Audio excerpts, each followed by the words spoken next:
of the Christ of Fear.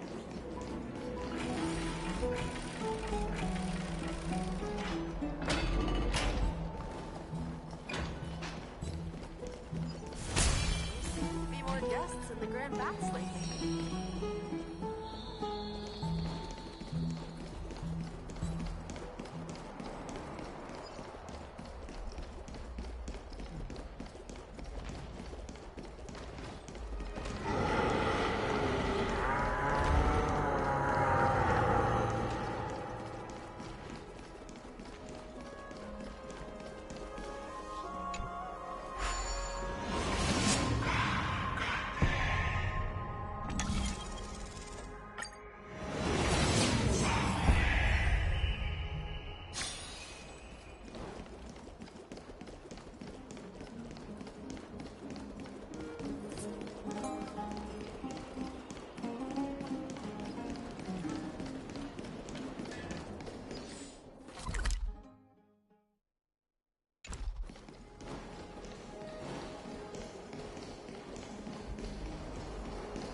Bright and sunny.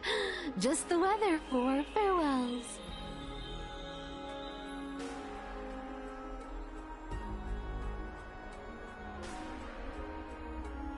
You're here.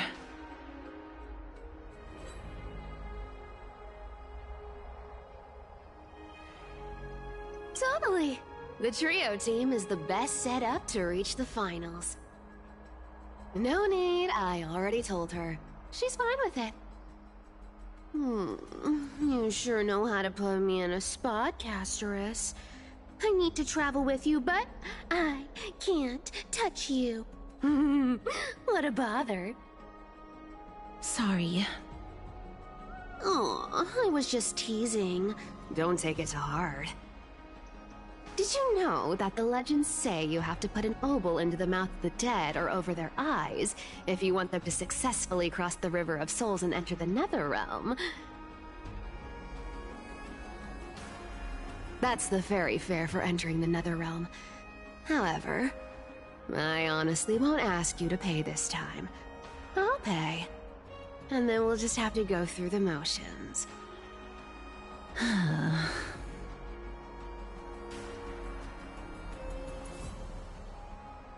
Hey! I'm just trying to make this journey feel more special, okay? Don't read too much into it. Alright, pass me the coin. It's time to get the gods' powers going. A fleet-footed trip to the Netherrealm, here we come! Oh, one last thing before we go. I gotta give you this piece of advice. Especially to you, Princess Homebody. You can't catch the wind by waiting. You only live once. So make the most of every moment you have. Get ready. Be steady. Hi, your turn. Don't be nervous. After all, they'll be gone in the blink of an eye.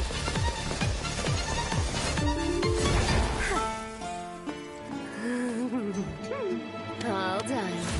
Bye-bye.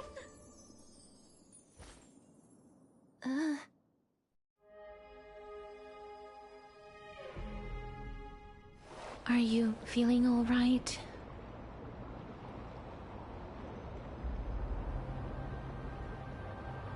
She's the demigod of trickery.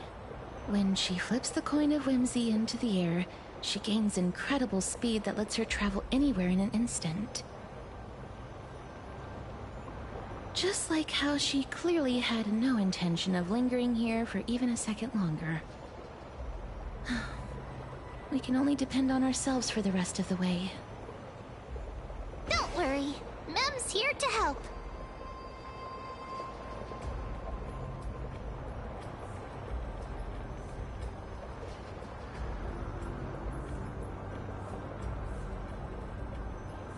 Being cute isn't my only forte. I'm strong too. This is Styxia, the city of dragons and waves. Anaxa hypothesizes that the missing Thanatos is somewhere in these ruins. This is the land of their birth.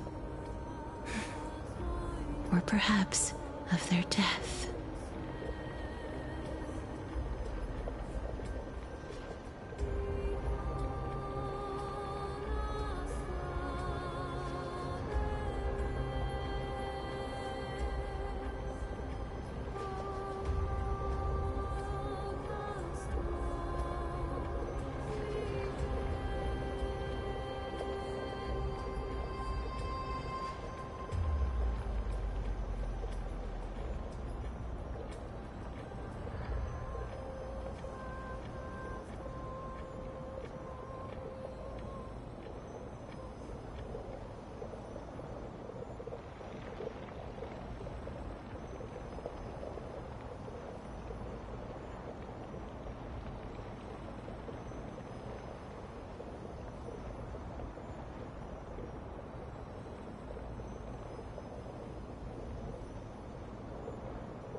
Anaxa had used a secret alchemical art to temporarily fuse his soul with Circe's and Kephae.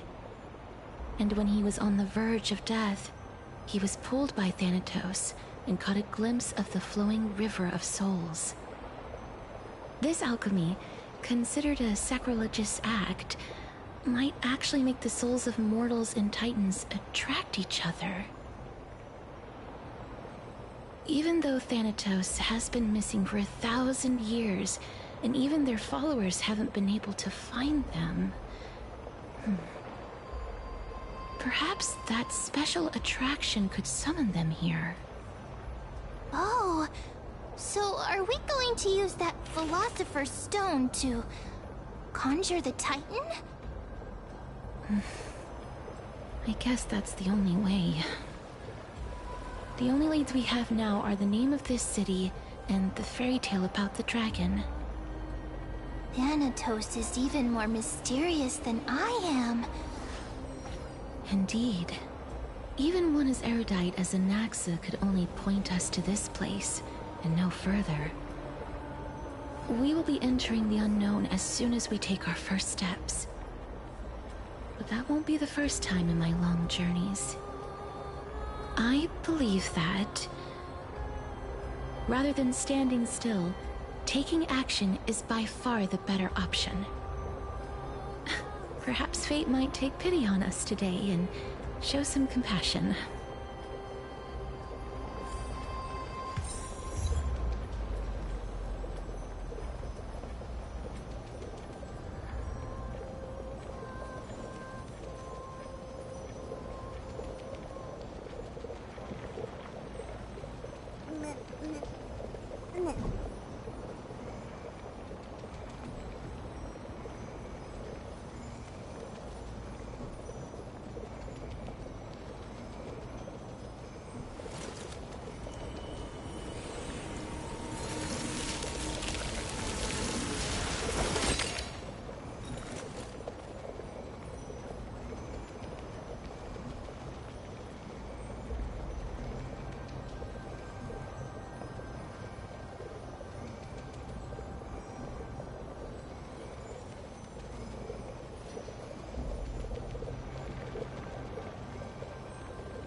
Go back whence you came. Go back. What a beautiful butterfly. Is it talking to us? This is a eulogistic butterfly. They are found in places where many have met their demise. In Idonia, some think of them as manifestations of Thanatos' benevolence. By turning the lingering obsessions of the deceased into these creatures, it is as if the Titan has made life into a specimen. Others think of them as Thanatos' messengers that guide the departed to the nether realm. The second theory sounds more believable. After all, the things they're saying are rather, direct. Perhaps. But the fact that we're able to hear their whispers proves that we're fast approaching the realm of the dead.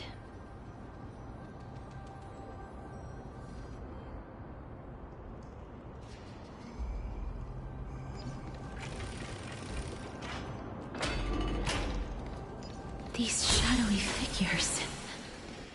are they illusions reflected by the River of Souls? Do you want to buy any fish? Huh? He can see us? Wait.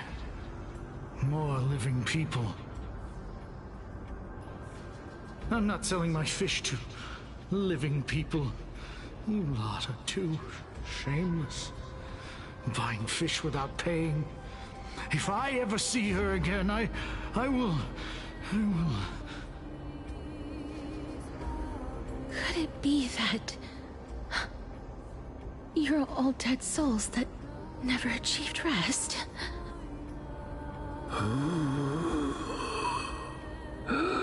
The nether realm does not exist.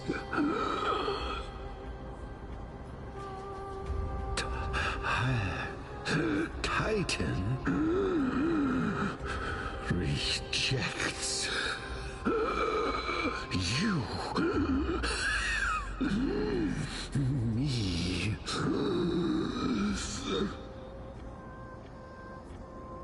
So, do you want to buy any fish? But there aren't any fish nearby.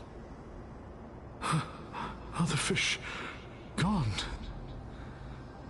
The people are gone too. I can only keep selling fish. So, do you want to buy any fish?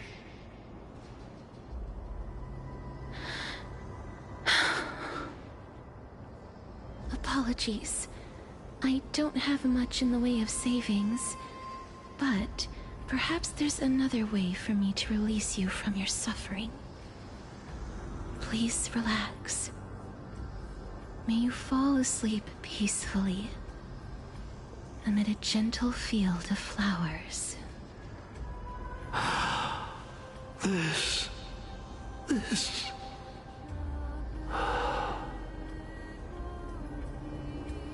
I knew it. These people aren't illusions. They're the souls of the deceased. They're supposed to reach the end of the West Wind by floating down the River of Souls. Yet, they have floundered upon the shoals of the stream, unable to move forward. Did Thanatos reject them? Or perhaps they didn't really die at all?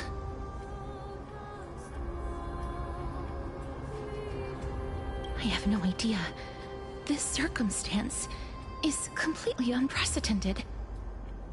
Hang on. Didn't he say more living people? So that means he's seen other members of the living apart from us? Could it be that these souls are stuck here due to someone's deceit? If something is done out of goodwill, are you really gonna call it deceit? Goodwill? I can't see anything good out of... Wait a minute. Lady Cypher? That's me. Could it be that you are the living being that those souls met?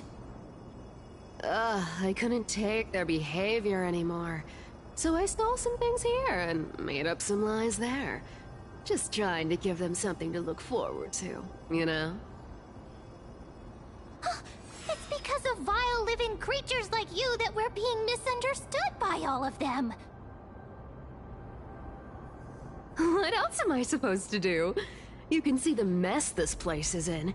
These poor souls are denied by the Netherrealm. So now they're stuck in a few brief moments of their life, unable to move forward or back. Did you see those two blacksmiths on the way?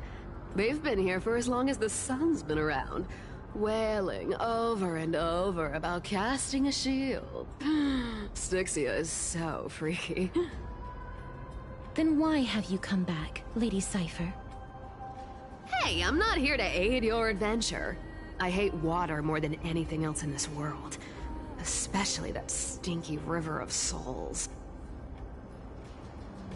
But, I just discovered some stuff before I left. And I reckon you should know about it. It's about that boy who defied death. I found traces of him here. Lord Mighty?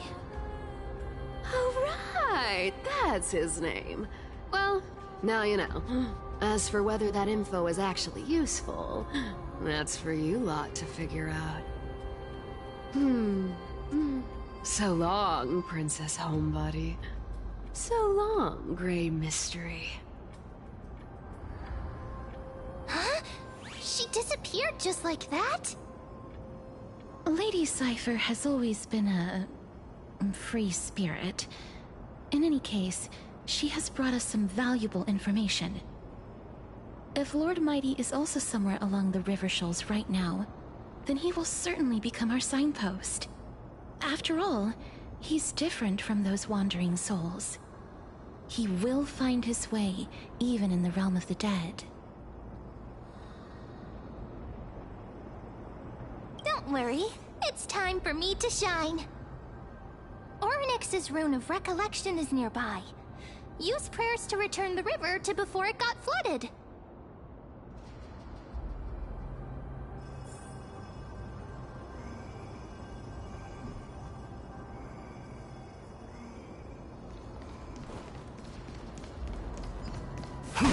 Hey, over here!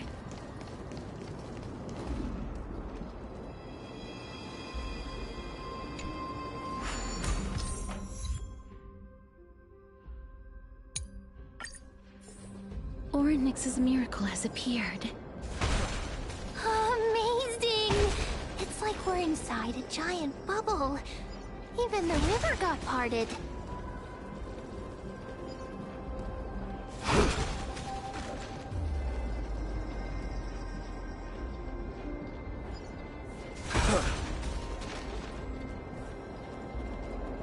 Get your ass up.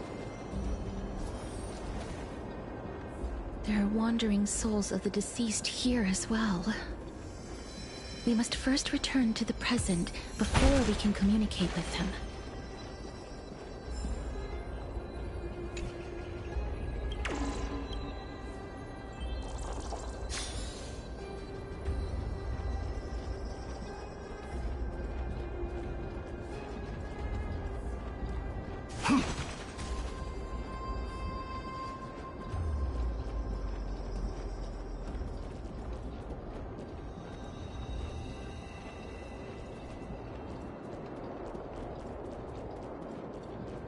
Huh. So this path actually didn't exist back then?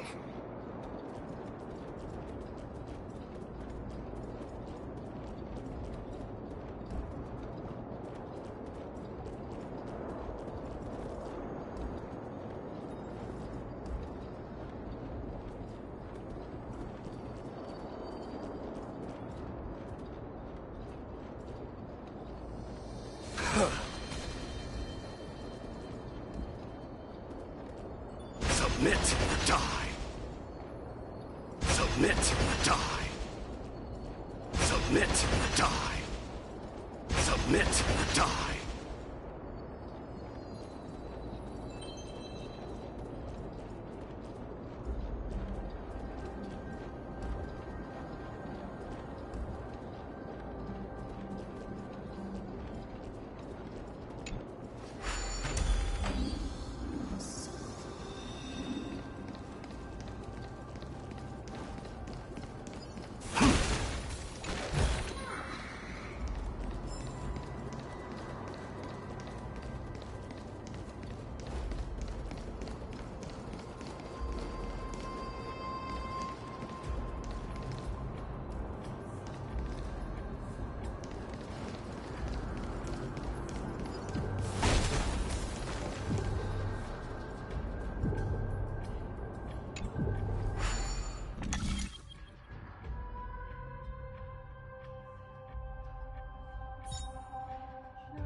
Ah, by the looks of it, you must be the foreign warriors that the Queen had mentioned, right?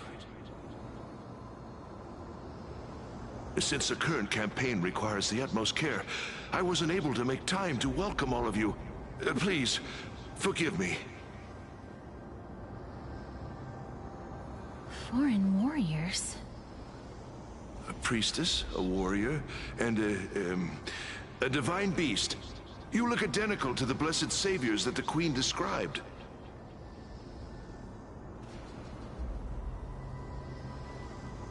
What? A campaign? Who are you campaigning against? Nobody knows, as of now. Of the scouts that went ahead, only one has managed to return. He says that the land ahead is a forbidden land that should not be approached, as it is the doorway between the netherworld and the mortal realm.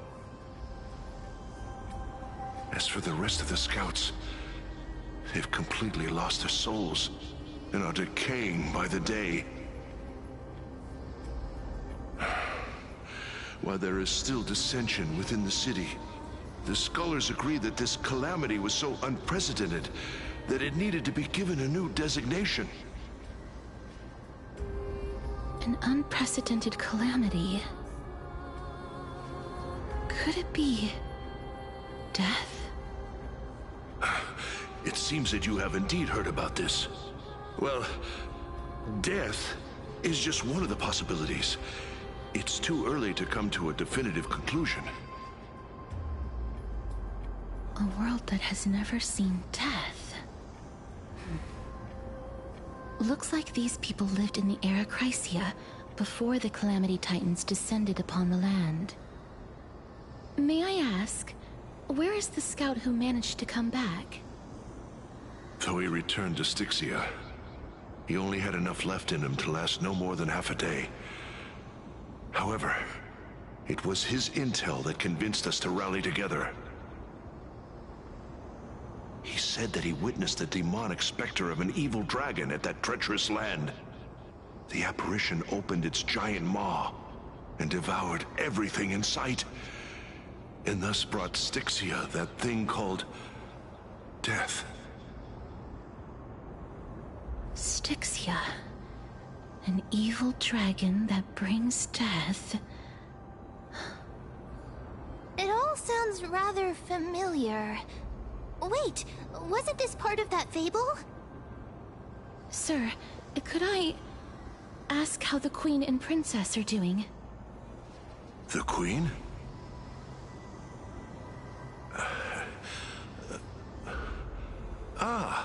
By the looks of it, you must be the foreign warriors that the Queen had mentioned, right?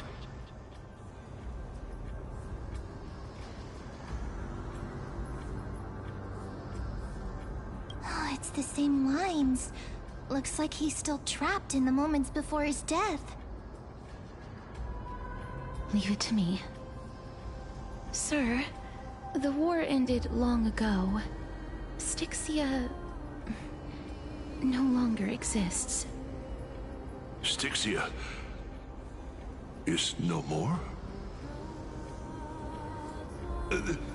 This cannot stand! Newcomers, hurry up and go take your positions! Oh, looks like it's difficult for this gentleman to accept reality.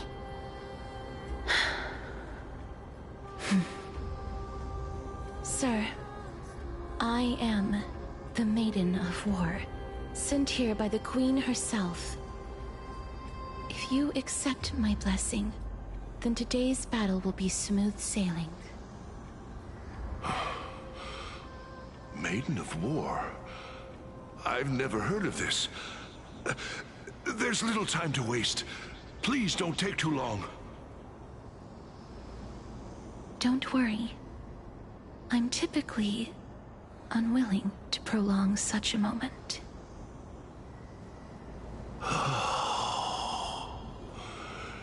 Is it over? Have we won?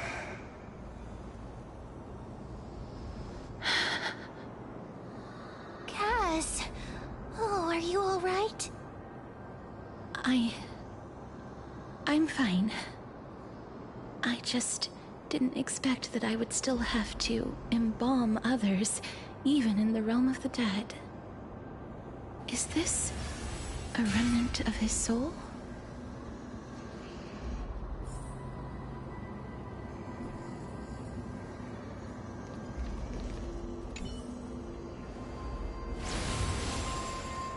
Well then, why should I place my trust in you?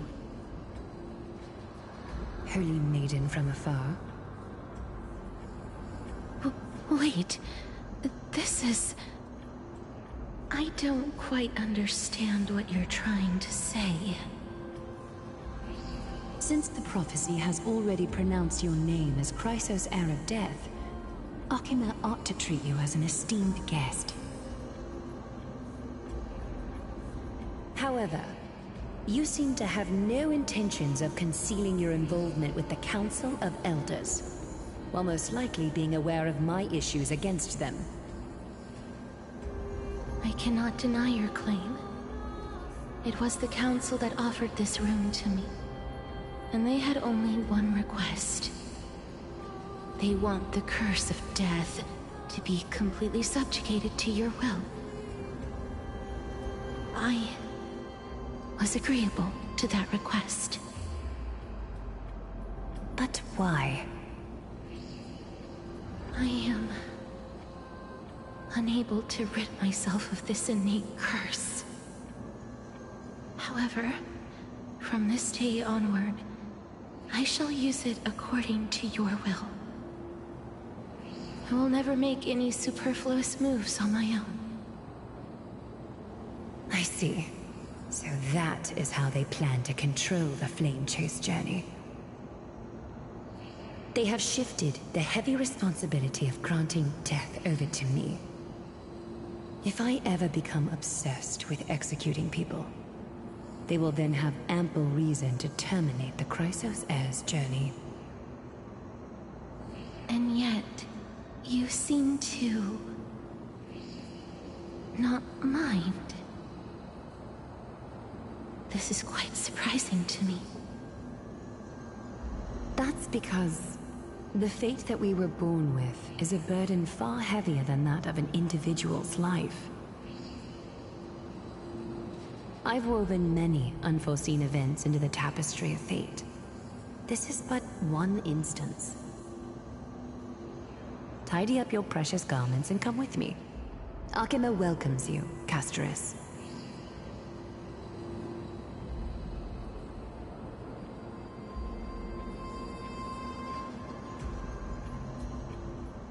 I didn't think we'd find vestiges of memory here. Maybe they've got something to do with Orynyx's rune? Perhaps, but I do not need a reminder from them. This memory is one that I will never forget. Indeed, while my relationship with the Council has always been quite ambiguous, Lady Aglaya has never taken any precautions against me. Instead, she's shown me nothing but complete trust. I really want to repay her for that trust. But why would this memory appear right now? Is this really Orynyx's power?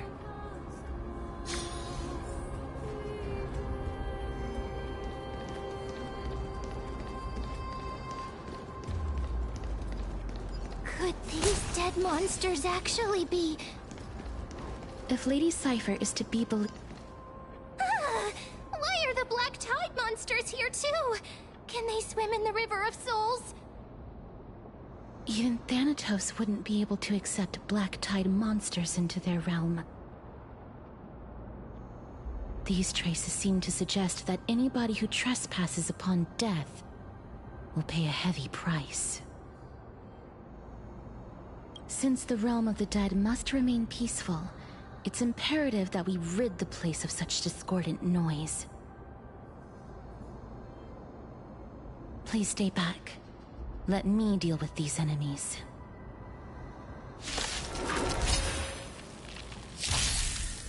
Expand your thinking. Right on time. Right on time. Yes, you!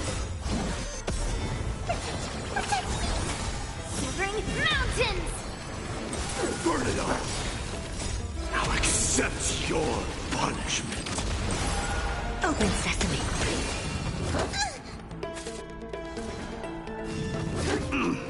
I am Strike!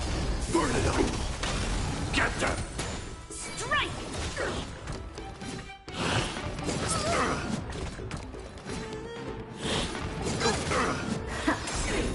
Endless riddle. Nothing but a forest.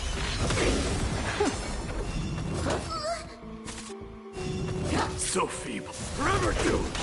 Expand your thinking. Watch it crumble. Right on time. Conquer all lands!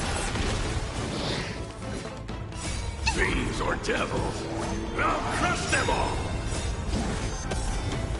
Now accept your punishment. Give me strength! Ha! Leap through clouds!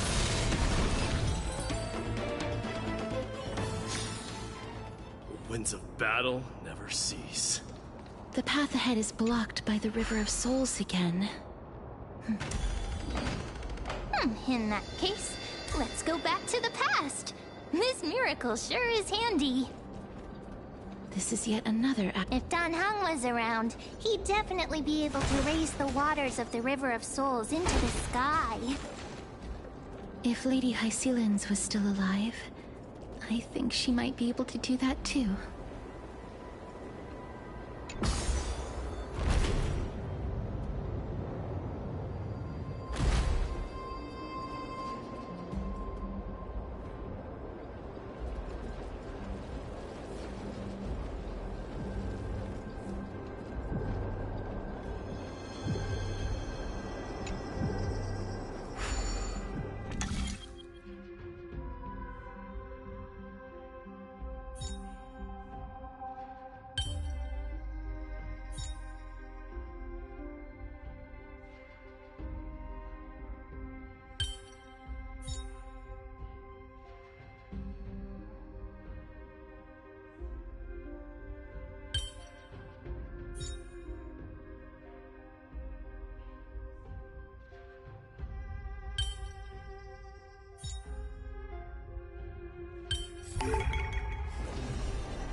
You seem to be able to discern both the past and the future.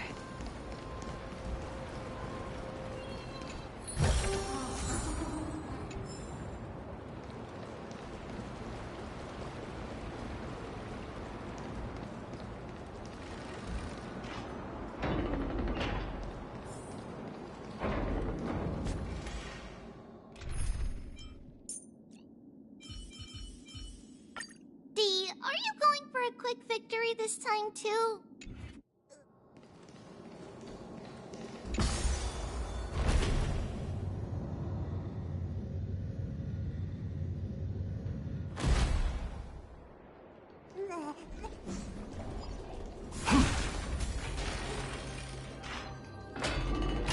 Oh, this place.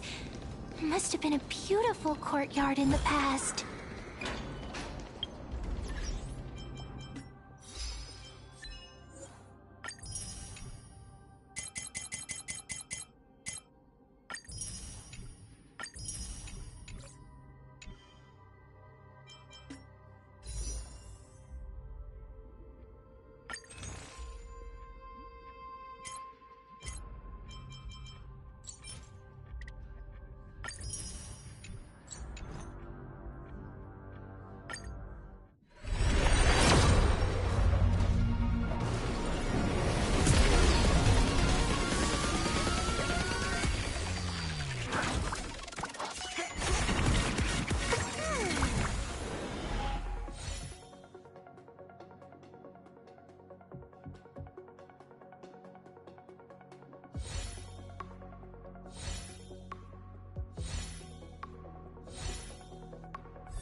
Please excuse me.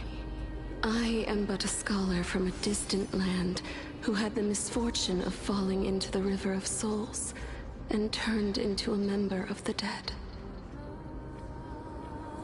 Huh? This one seems to know that she's already dead. Oh, I was merely speculating, but it seems I was right. And you...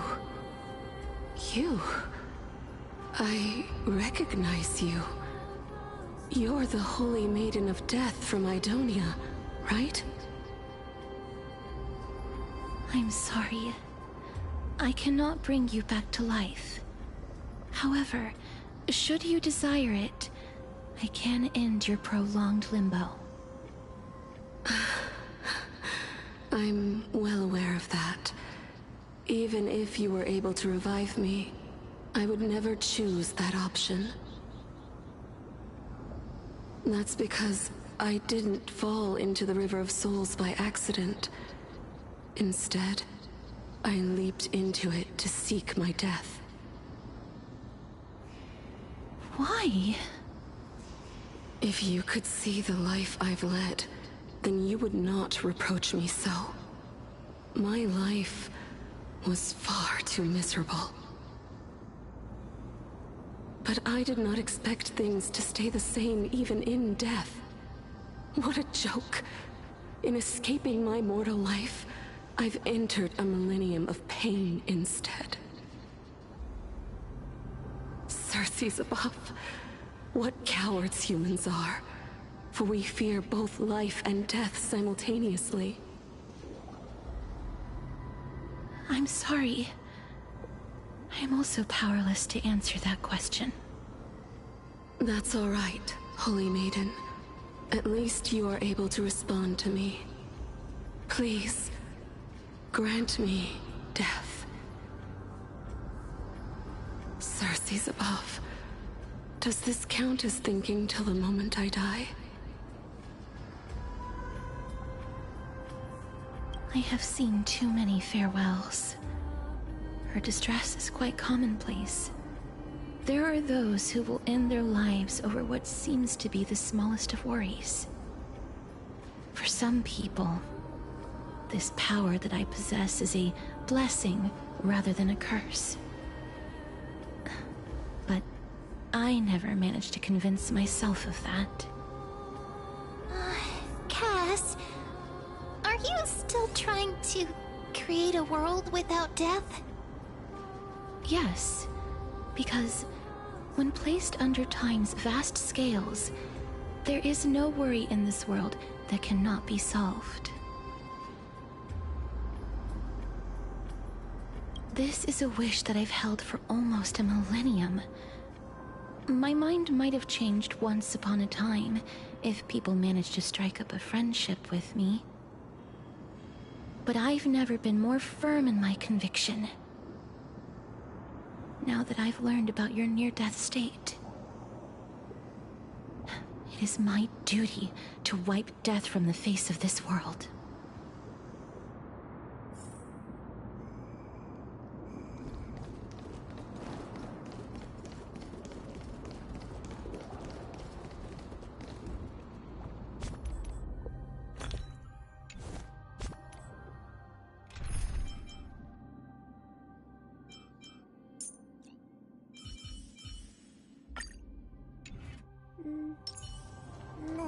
Stream forth, gleam of old blades.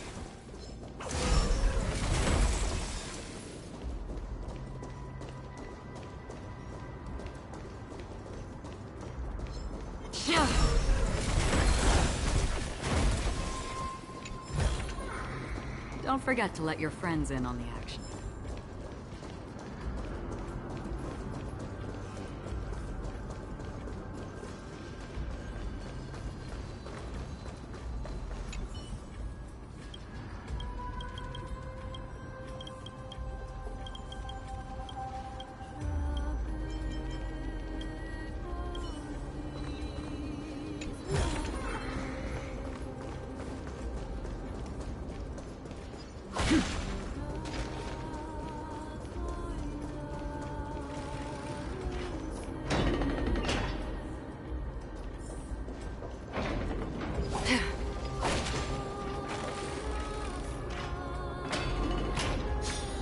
Wow! This place is so spacious. Is this the kingdom's vault?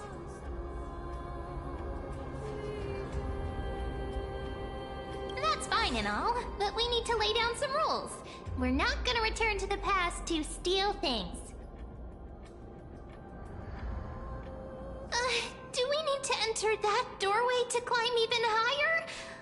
There seems to be a person. Oh, more like a soul guarding it. But how should we get up there?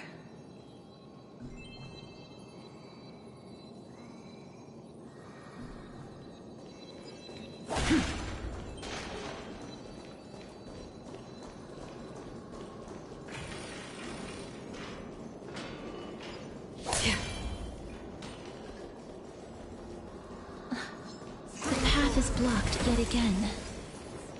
Oryx's 8 always appears in times like this. How convenient.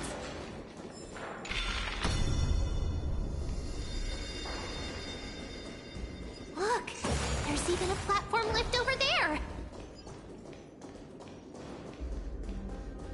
Stream forth, the gleam of old blades.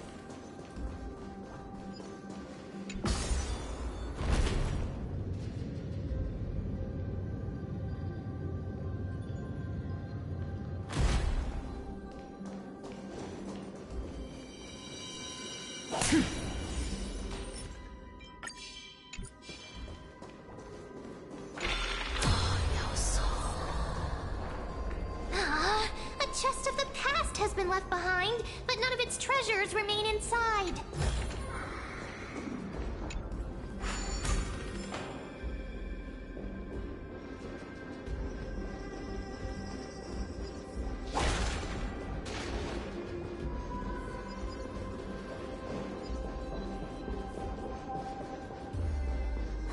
Wait, what if the miracle suddenly loses its effect? Ma'am, do you really want me to answer that?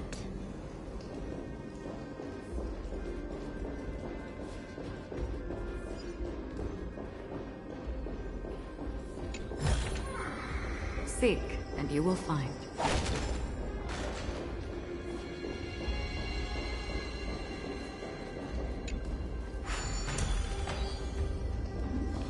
Stay. Don't come near me. Huh? Why does he look so panicked? Did the black tide monsters frighten him? Or is he actually scared of his own extraordinary power? There's no need to be alarmed. We're just passing by the area. See? None of us look threatening.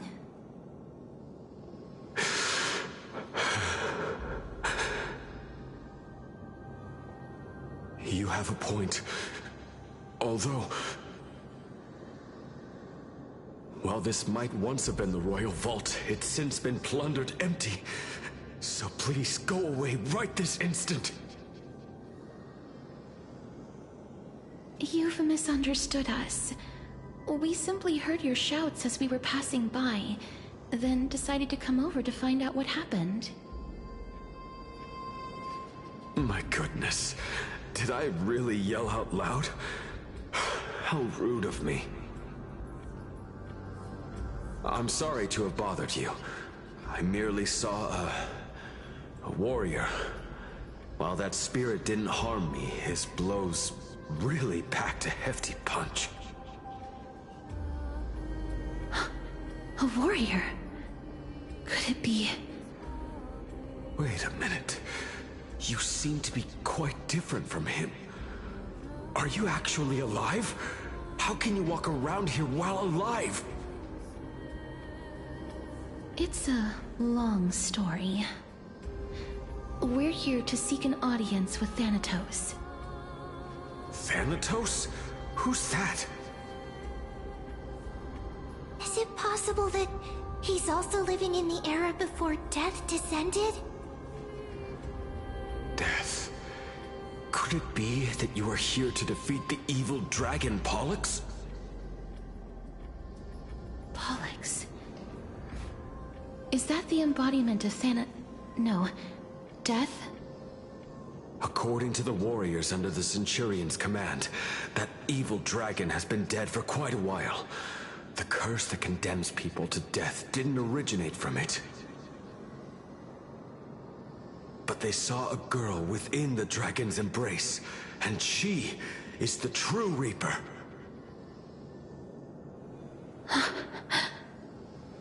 Pray tell, where is that girl right now? I've heard that the Queen spared no effort in bringing her back to the castle. Her Majesty intends to control all of Amphorius with this unprecedented power.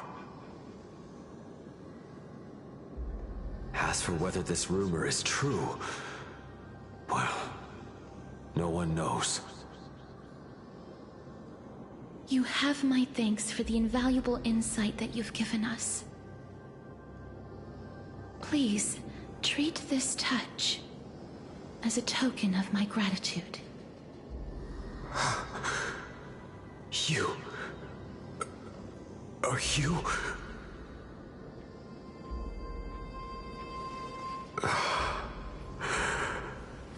Thank you. This is his...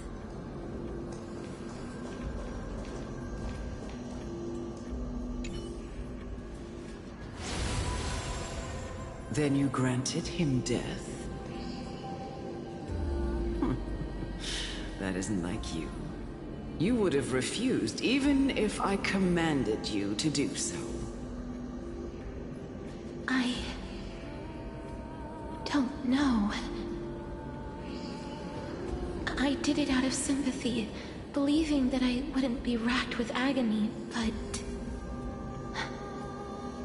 I am still in a state of turmoil. Sympathy? Sympathy for that youth who triumphed in every battle? That young man was favored by Talantin, who taught him a move that will defeat any mortal enemy with a single blow and emerge victorious every time. He could rely on that move to always achieve victory during Era Chrysia. However, now that death has descended upon the mortal realm, that divine swordplay also means he can send others to death at will. In other words, You feel that he's similar to you? yes. Since he can never be inferior to others in martial combat, death would be the inevitable outcome every time he strikes. That's why he approached me and pleaded. Pleaded for me to put an end to all of this. You are perhaps feeling lost from making your peace with death in so abrupt a manner. I have not made peace with death. I've seen the people of Idonia stand tall and proud in the face of death. Even before the fated finale arrived, they were already content with the lives that they'd lived. They had such proud expressions. Expressions that made me believe death would be an insult to these mortals if the concept is truly a power that a god had carelessly cast down upon the world. Perhaps death's authority was never meant to exist in this world. Just like how I shouldn't exist. I won't refute your beliefs for now, but would you be interested in listening to a story of mine? It's a fairy tale from foreign lands, told by the person who brought you to me in that ice field long ago. A tale told by the Queen of Styxia. What? Wait a minute. That means the girl born in the dragon's embrace, the personification of death these souls talked about. That's you, Cass? I've already had an inkling for a while now. But I honestly have no memories of Styxia. My memories only begin after Aminet brought me to Idonia.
Don't look back. Keep moving forward. Always. It's yet another eulogistic butterfly.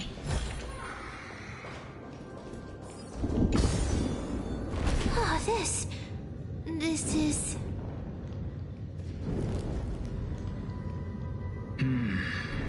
Living ones?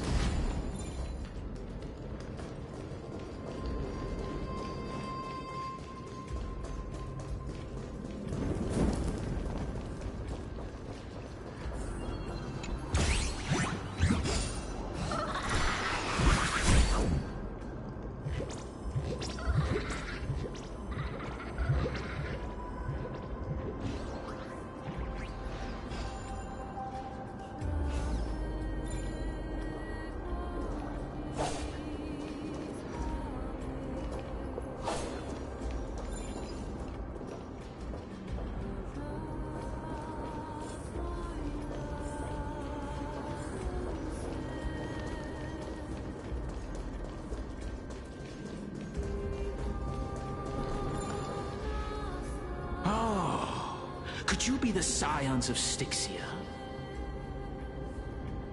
Did you hear about the great work that I'm doing here, and have thus arrived to give me the last material that I need for transmutation?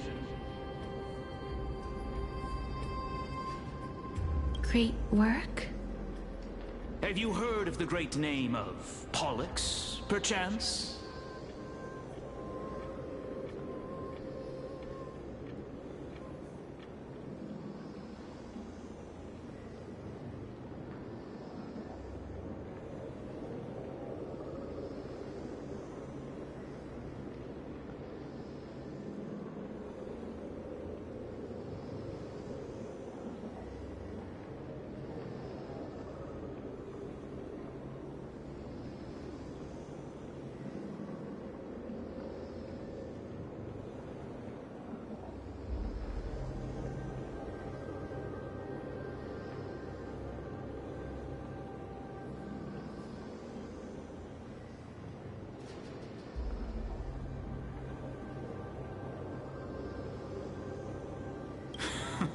You have? Then that's good. During the Age of Myth, a time likely before your birth, I was the unsurpassed zenith of alchemy that none could reach. On the shoals of the River of Souls, I shall make Pollux soar again and bring death back to the world. But didn't that dragon already bring death to the world? Oh, looks like you don't know the whole picture. Well, it's true that the missing girl can grant death to mortals. Pollux, the one who delivered her onto this world, makes it so that humankind cannot die.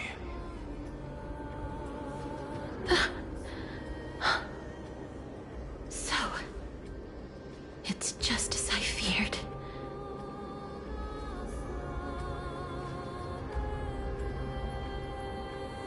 This is my guess.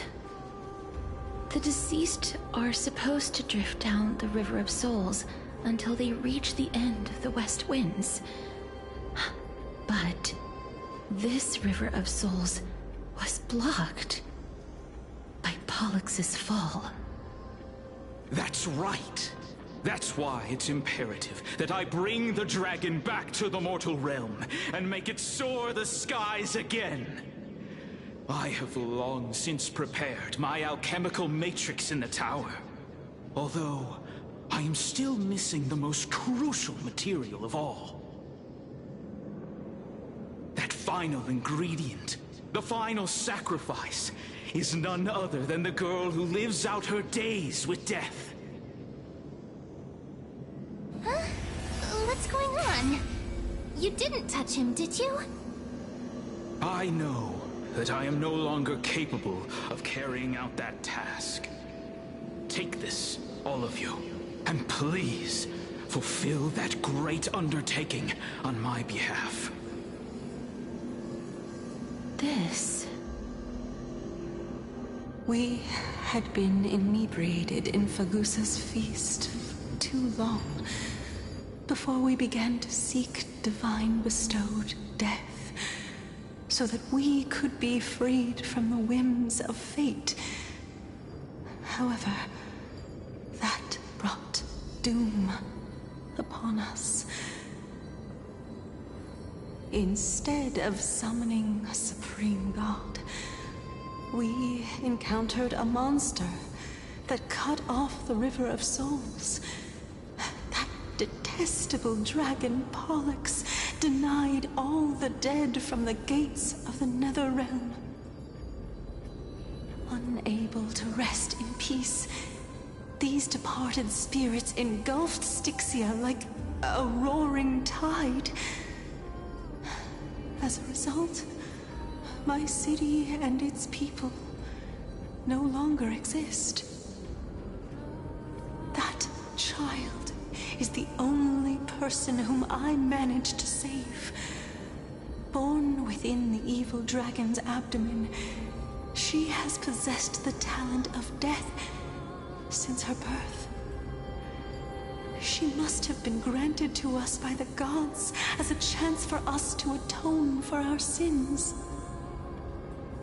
Please, you must nurture her to adulthood and prevent her from experiencing all of the suffering that we went through. I promise that I will care for her as a mother, that I will protect her from the evils of death. By Fagusa above, thank you for your kindness. As her mother, please bless this child with a name before I am swept away by the River of Souls. Please, let me know how I should address her in my next life. Oh. Like how a transient raven butterfly, a fleeting papilio castor, perches on the twig of death. Castorus. That shall be her name.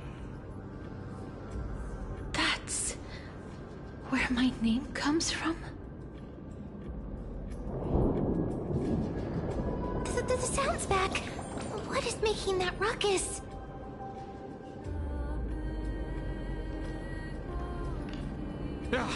Living ones, don't waste your time bickering. The Netherrealm's wrath is falling upon you. Black Tide creations. When did they... Mister, please fight them with caution. Be careful not to suffer the same fate as those Black Tide creatures!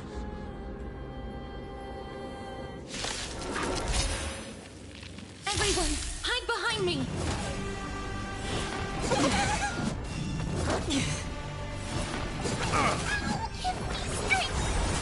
Destined for oblivion. Burn it all! Huge news! Hiding the West Wind! Away we go! I weep for the departed.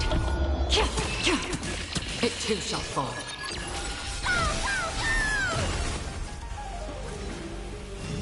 Again? How noisy.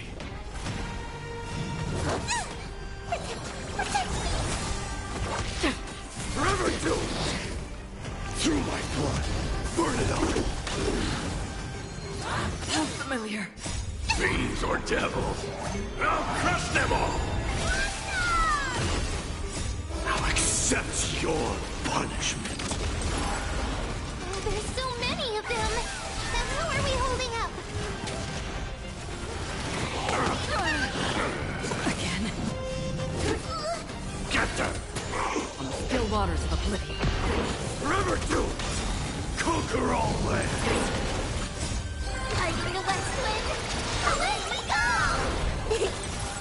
How familiar. Pick on someone your own song! How familiar. Give me strength! Burn it all! So feeble. It's over. Fiends or devils, I'll crush them all! I'll accept your punishment. Fury upon you! Destined for oblivion. I weep for the departed. It too shall fall.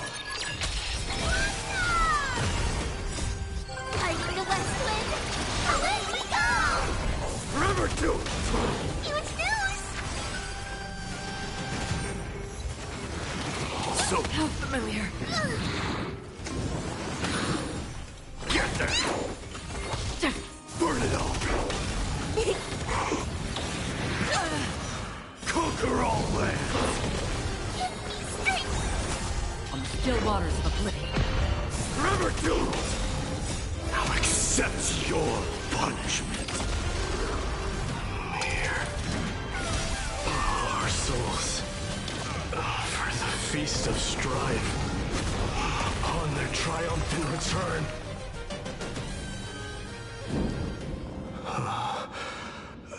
You?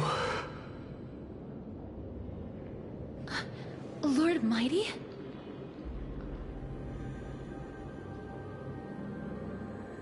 Lord Mighty, you've been through some tough battles once again.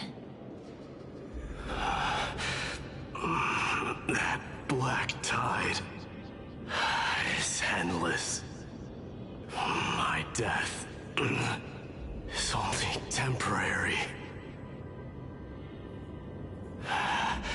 I will find my path of return and go back to the world of the living and continue my protection. Lord Mighty, I have always wanted to... Why does death reject you? I'm the one resisting it. I must resist the temptation to go with the flow. I'll go against the current and kill my way out of this cursed nether realm. That is my destiny. It seems like he's completely focused on resisting the temptation of the dead's whispers. He's working hard every minute to deny death. It seems his battlefield is not limited to the world of the living. Lord Mighty, are you willing to travel with us? We're headed for the Matrix inside that tower, to summon Thanatos from their prolonged concealment.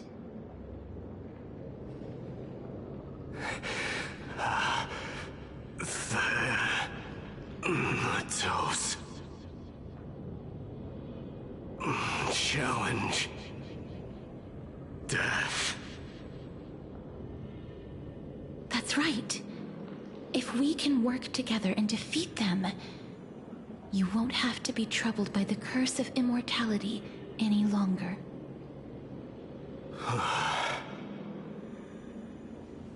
Let's go together, Castoris. Let the person who has brushed against death countless times guide your way. Cass, are you sure you want to do this? The alchemist said he wanted you to be a sacrifice. I'm not afraid. There's no reason for us to turn back anymore. Rather than standing still, taking action is by far the better option. Perhaps fate might take pity on us today and show some compassion.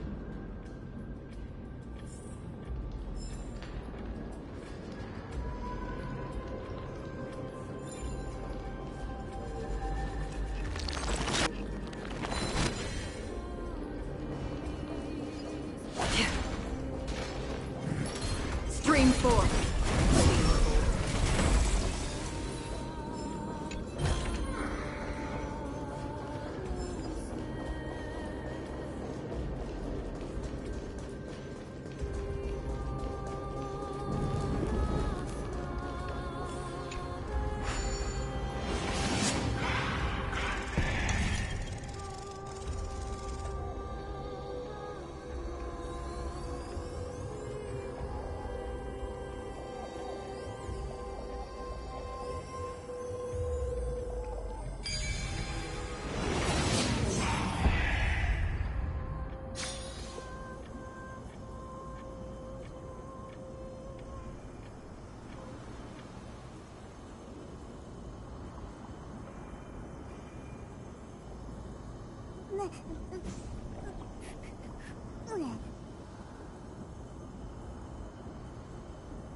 This is going to be difficult.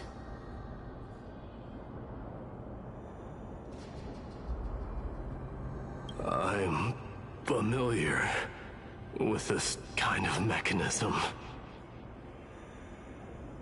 But I've never repaired broken chains.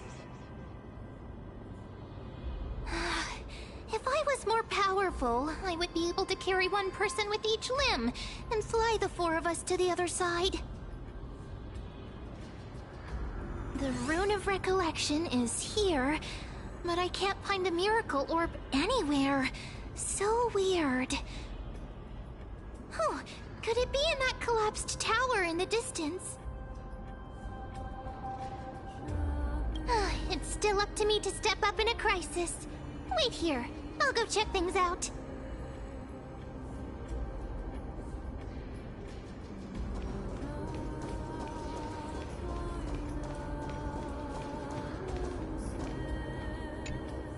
Just shout for me when you need my help! Got it! Just leave it to me!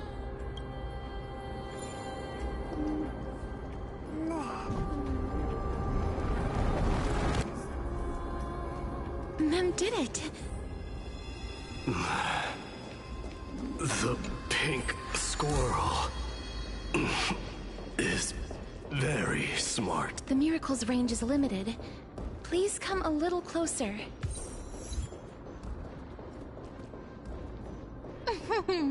Aren't I a good fit for Orynyx's priest? Of course. You're the most competent priest ever.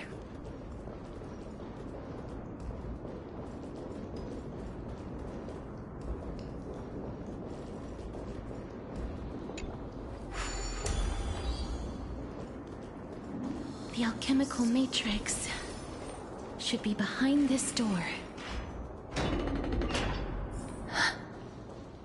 Is that... Don't forget to let your friend. Wow, there are so many of you! It's little Cass and little Grape. Oh, there's also little D and the pink puppy! Trian? Aren't you...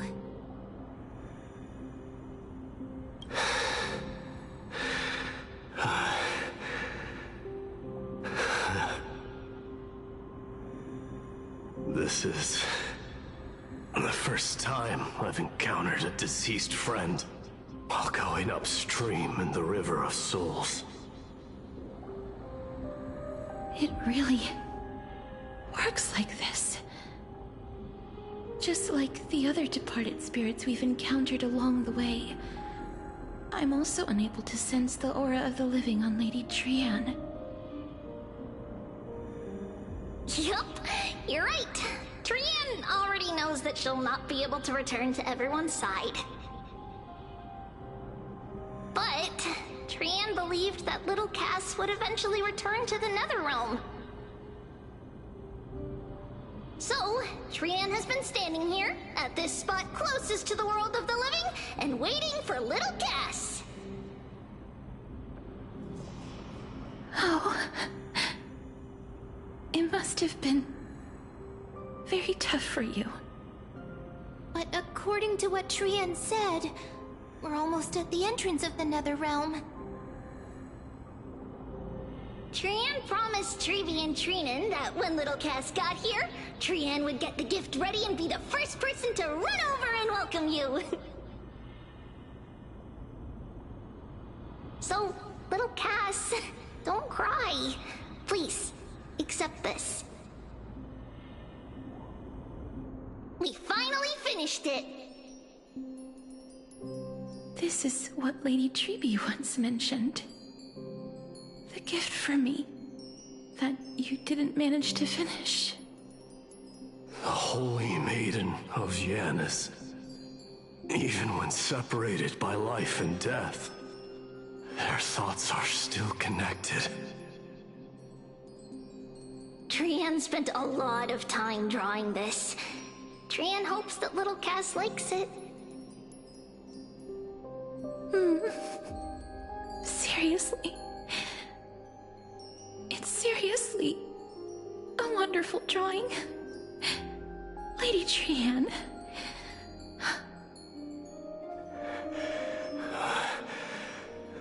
This is our flame chase journey. Little Cass, we don't know what your journey was like before. Trevi has always said that it must have been a very harsh and frightening journey. But little Cass no longer has anything to fear now, because everyone is here with you in this flame chase journey! That's right. Only now, when I see Lady Trian's gift, do I realize that I've already obtained so many things I would never have dared to dream of since I embarked on the flame chase journey. It's the first time I've gained so many companions. The first time I picked up the hobbies of crafting and photography. The first time I had dinner with someone else. The first time I went to the market to buy the Chimera doll I'd liked for a very long time and hugged it to sleep. The first time I wore a dress personally made by Lady Aglaya. The first time I went for a walk with Lady Treeby, Lady Trianne, and Lady Trinan. The first time I enjoyed the night breeze and looked up at the stars with Miss Hyacinth. The first time I took care of Dromesis with the Trailblazer. Looking back at all these experiences I never thought were possible, it feels as though the scales of my life had shrunk from centuries and decades down to minutes and seconds. And all of them are so precious. I took countless photos in the past, but they're all black and white landscapes. I don't have a single one with friends. If I had known, I would have taken more pictures.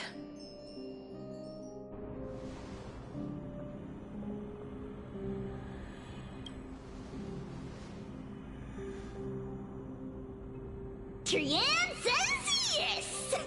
Trianne likes little Cass, and would love to take a picture with little Cass. Sadly, being departed souls, our images cannot be captured in the world of the living.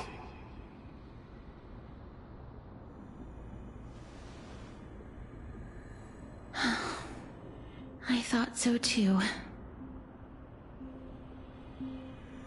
What? Are we seriously going to leave any room for regret?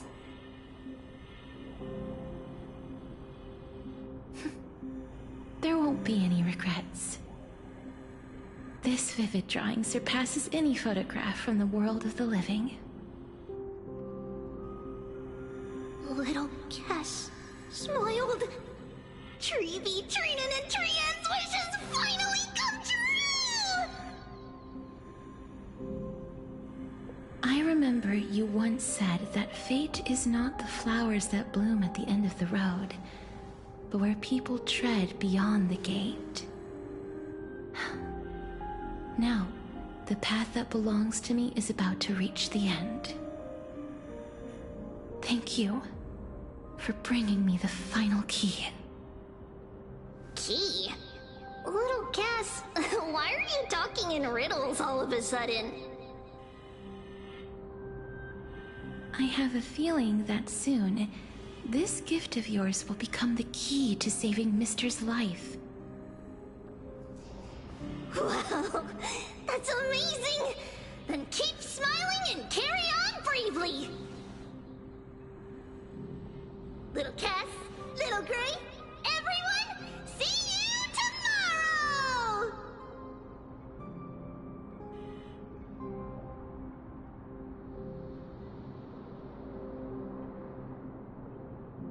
Lady Trianne. The aura of this place. We have indeed reached the end of the stream of souls. If I go any further, I might lose myself. I must leave now, for the black tide still wreaks havoc in the realm of the living.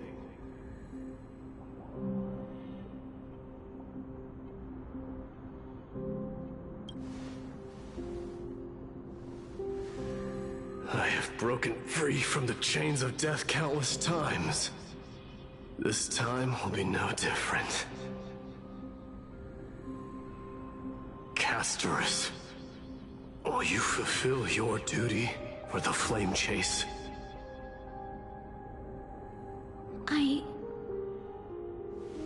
I have yet to make my decision, Lord Mighty.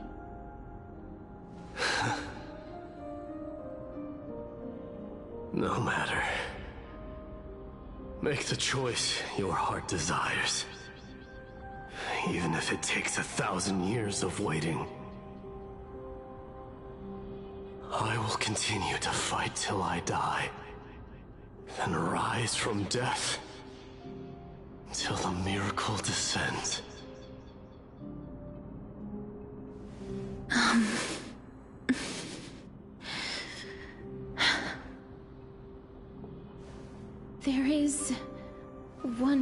thing you should know, Lord Mighty.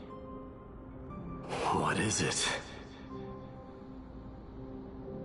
Professor Anaxa may have deduced the principles behind the Era Nova. You and I may be reincarnated as strife and death in the next cycle, becoming calamities wreaking havoc upon the world. I see.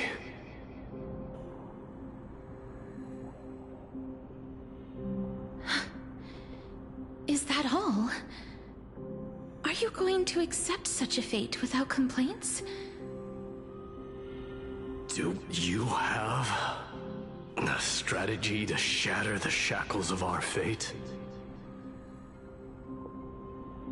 I haven't found it yet. Perhaps I never will. Then, cease wasting your thoughts on futile matters. Control what little you can. And when fate's inescapable grasp comes, resist it with the strength of your mighty will.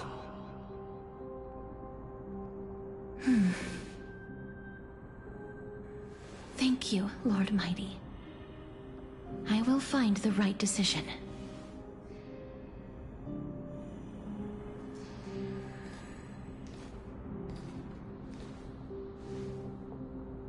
In the name of strife, may you meet a fitting end. This must be the alchemical matrix the spirit mentioned. Let's see. We need to insert Aquila's sky, Georios' earth, Kephali's fire, Fagusa's ocean, and Nestia's love. It seems our sweet Princess Homebody has made up her mind. In that case, seamstress, I suppose I no longer need to deliver your message. My time is rather precious after all. Whether you wish to break free from death or not, please, follow your heart. By the promise you once made, I ask that you fulfill your duty one final time. Castorus, please, live as a human, and die as one. According to that alchemist, the final piece is supposed to be me. However, he is not privy to the past, and therefore cannot see the full picture. The past? I saw the twins of death in Kephali's memory, and now I am certain that I was one of them. The trial of the Hand of Shadow demanded taking the life of your family. I died during that trial, falling before the gate to the new world. And my sister, whom I never met, became the Titan Thanatos of this cycle. She was consumed with regret over my death, so she used the Titan's authority to reforge my soul. Yet, it also means she has never revealed herself to anyone, hidden away from the entire world. That's because the Titan she became already fell at the start of everything. They died for me, and now lie in slumber in the River of Souls. You mean Pollux? That's right. The River of Souls is no material river. It cannot be blocked by ordinary means. Only a divine corpse can prevent the dead from reaching the next world. And that's why we have to awaken Pollux from death before we can retrieve the core flame of death. We have to reforge its body with the power of alchemy. But Cass, if that alchemist speaks the truth, does that mean you're also part of the dragon body? According to those departed spirits, I was indeed born as the dragon's twin. But before we talk about that, have you heard the sighs? I heard them too.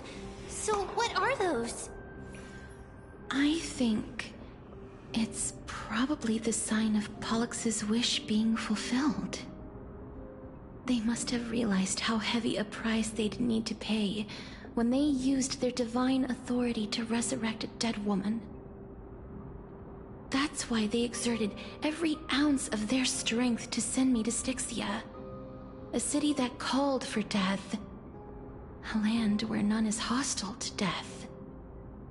They never saw their wish fulfilled and fell so prematurely, all because they wanted to give me a new life. Pollux must really want to know how their sister has been after giving their all to save her. That wish is the reason Pollux's soul still lingers in the mortal realm even after their fall, quietly watching and documenting every detail of their sister's life. So instead of picking up objects on the way here, we were instead showing things to a strand of yearning that lingers here. Now, we must weave these yearnings together and restore them into Pollux's complete soul. But all of this is just a hypothesis, right? What if we go through with the ritual and it turns out totally different? That's fine. As Professor Anaxa often reminds us, such is the nature of alchemy. The true outcome can only be known once the process is complete. This is why alchemy is also known as the miracle of creation. Now, the puzzle of Pollux's yearnings is nearly complete, with only one final piece remaining. I shall reveal what they have been yearning to know in the alchemical matrix. I will show them my whole life since I left Styxia. Lady Trianne has already drawn a picture of my entire life, and it is now in my hands.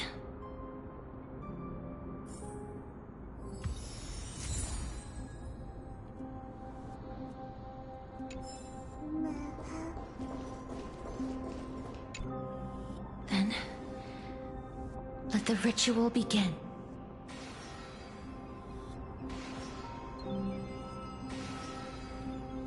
And now, the objective is complete. That is all.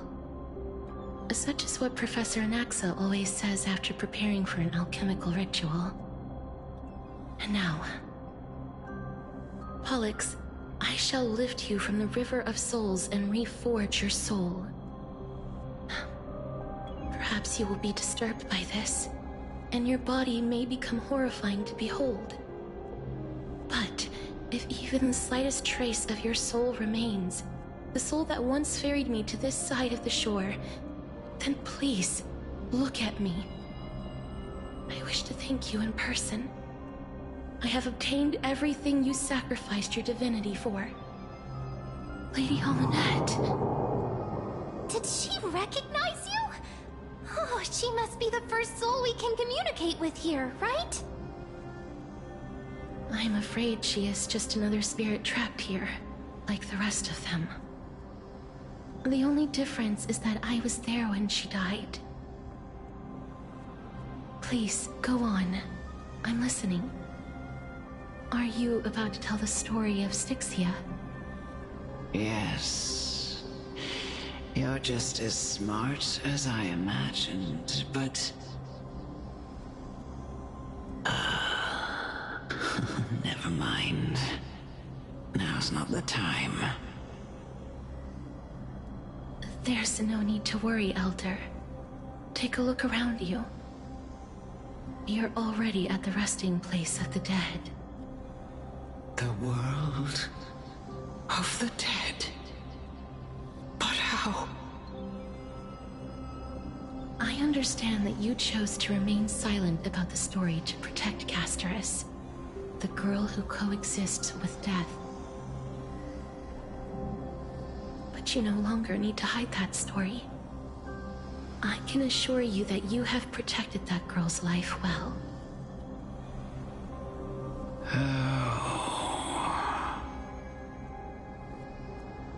Well, in that case, let me begin.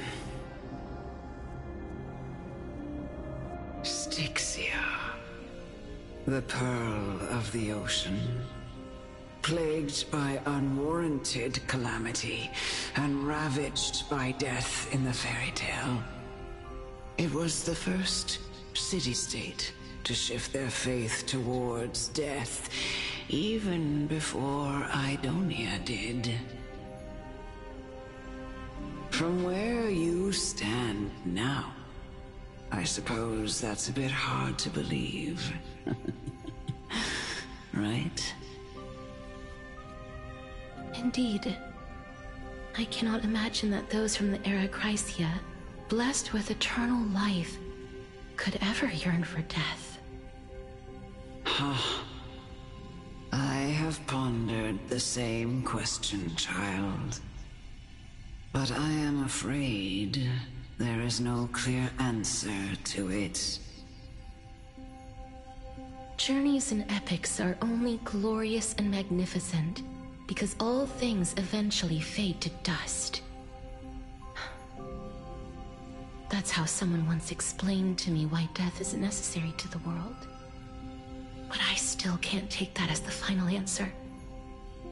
Would a world without journeys and epics be worse off? I take it the one who spoke this line was a general, or perhaps a warrior. I, however, did find some inspiration in these words. Would you like to hear my thoughts, Casterus? Please enlighten me, Lady Amunet. Though I have already made up my mind on how to handle the authority and core flame of death. Your words might truly guide me toward the path forward. You and I are neither warriors nor generals. Therefore, journeys and epics cannot truly resonate with us. But what if I reframe it like this? What if love is not a trait bestowed upon mortals by Nestia, but a blessing from death? Love. No one ever invented the word cherish in the era when life was eternal. For all the good things in the world can be revisited endlessly, and every bond formed carried no risk of being severed. The so-called Era Chrysia was an age devoid of both virtue and sin. People did not truly live. They simply existed, going through the motions without passion or purpose, then waiting for something to happen. Perhaps the people of Styxia chose to embrace death not out of fascination with its cruel and fearsome side, but instead became fixated and obsessed with the impulses and desires tied to a finite existence. Therefore, death is not a thing of fear and desperation, but... That's right, Casterus. It is the reason we shed tears when parting ways. And also the original spark that ignited the passion of mortals. If you truly intend to deprive the world of death, then be prepared to witness it return to a state of stagnation. I understand, Lady Amunet. Our limited lifespan shapes all that we know and love. Not even the Death Titan has the right to take that away from humankind again. Nestia's love was the chrysalis of Gold's first blessing, but it most likely wasn't understood by mankind. We only learned to interpret this wonderful gift after Thanatos' arrival. If the world was bereft of death, then the Queen of Styxia wouldn't have played a midwife in delivering me into this world. You wouldn't have welcomed me into Itonia, and Aglaia would never have invited me to join the Flame Chase journey. None of these stories would ever have happened, and I would never have lived, let alone found happiness. Thank you, Mother. I will use all the love I've experienced in this long life to complete the final miracle. My teacher, Anaxagoras, grant me the wisdom of all things. I call upon thee, the stripped dead dragon's corpse.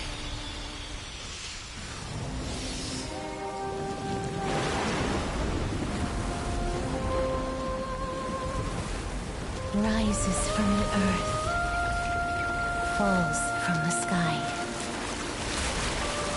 As above, so below. This is the greatest power of all powers.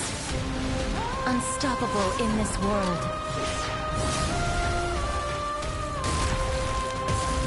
The great work that commands all death. I shall grant you embrace.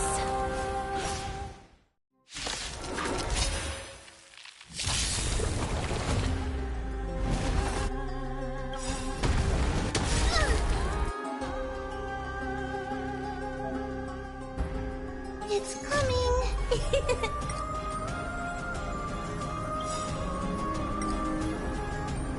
Hiding the west wind. Away we go! Don't come any Fiends or devils, I'll crush them all! Is the girl who once saved my life truly gone? Or will you show yourself again once we eradicate this hatred and regret? Show me your courage! Watch closely. Delivering warmth. Help earlier.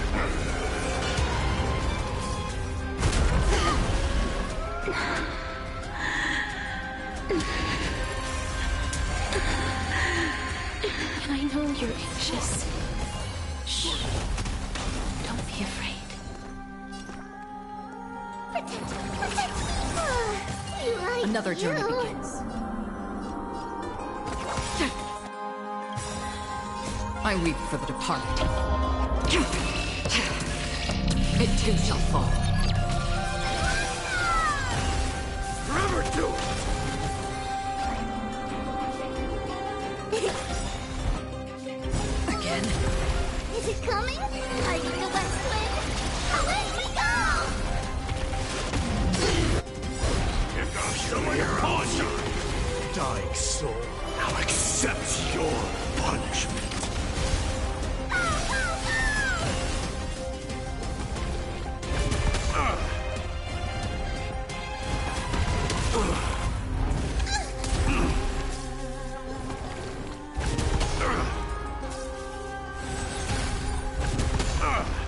Conquer all lands. Get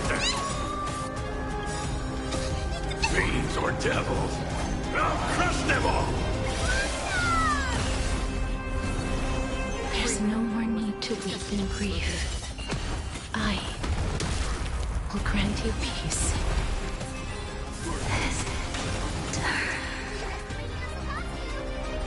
Yes, it's me. I'm back. Here comes some of your awesome!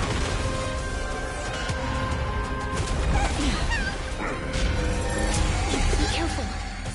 They may be moving by instinct, but there is fury welling up within them. Another journey begins on the still waters of Oblivion. Forever doomed! Dykes, now accept your punishment. Is it coming? Fighting the West Wind? Away we go! I weep for the departed. It too shall fall.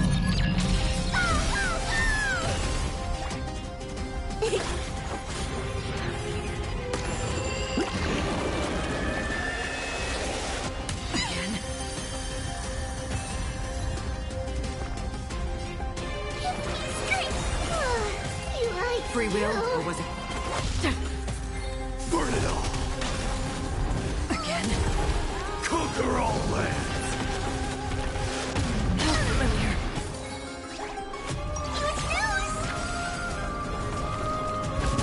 So feeble. It's... death refuses me. Fury upon you! Fiends or devils, I'll crush them all! Get them! So feeble. Fighting the West Wind? Away we go! Destined for oblivion. Please, don't turn back to the Netherrealm.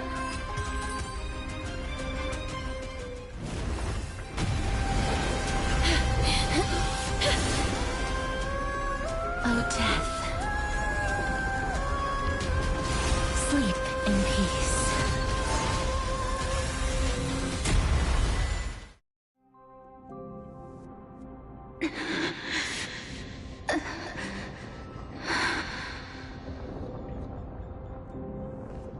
I'm sorry I have to wake you up from ancient death. And I know you're anxious. Shh. Don't be afraid.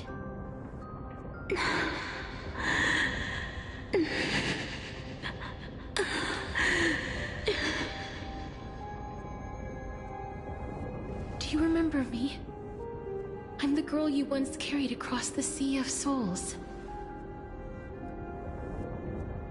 I'm sorry I wasn't able to remember you, but with the help of many people, I was finally able to pick up these broken fragments of my past. I'm back, Pollux.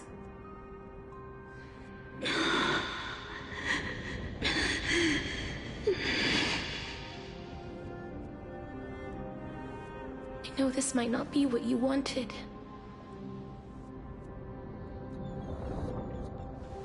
But I have to do this.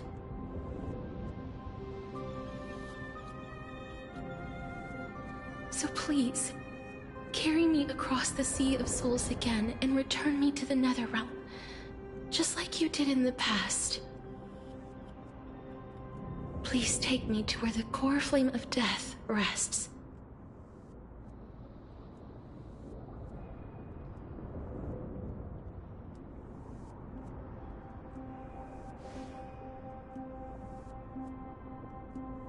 I'll be going now.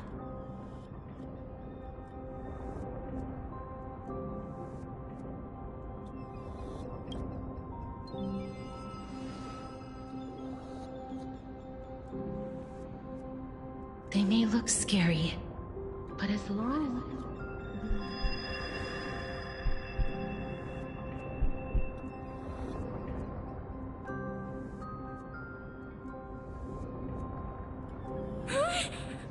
What's wrong?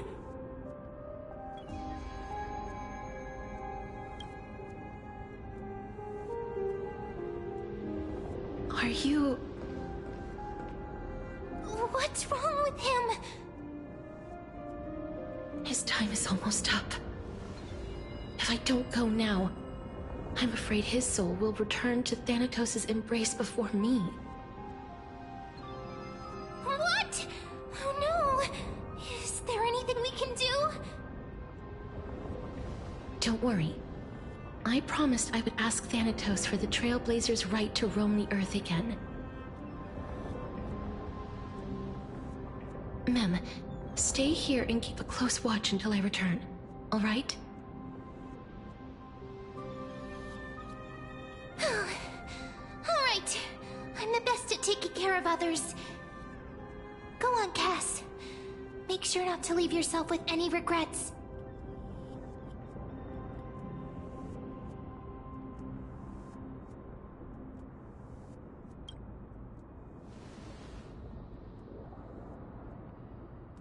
It's a deal then.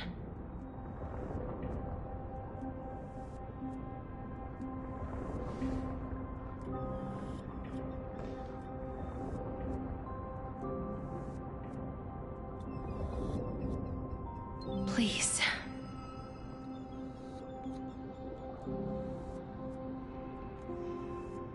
Wait for me.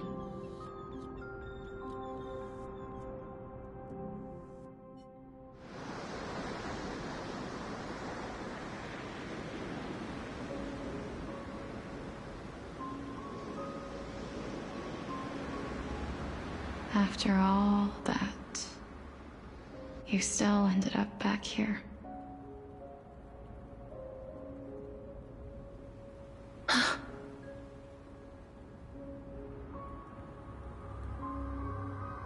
So the legends were true. The Netherrealm really is a sea of flowers. Yes.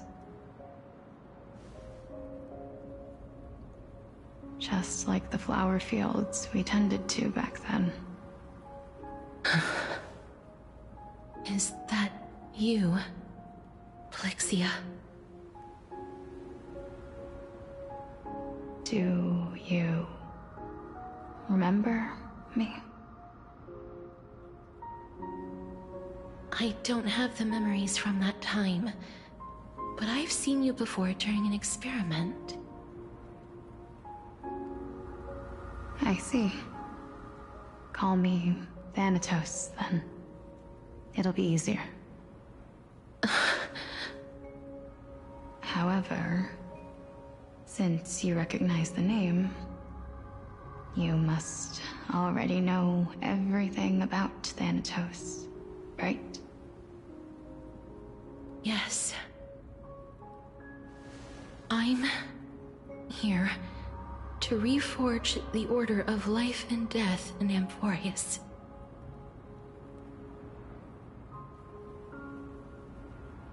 You know, my sister was a sympathetic, but rather sensitive person. Whenever she didn't want to say what was on her mind, she would avoid eye contact and look off into the distance. Just like what you are doing now. Can you tell me about the last Era Nova? What did you do, Plexia?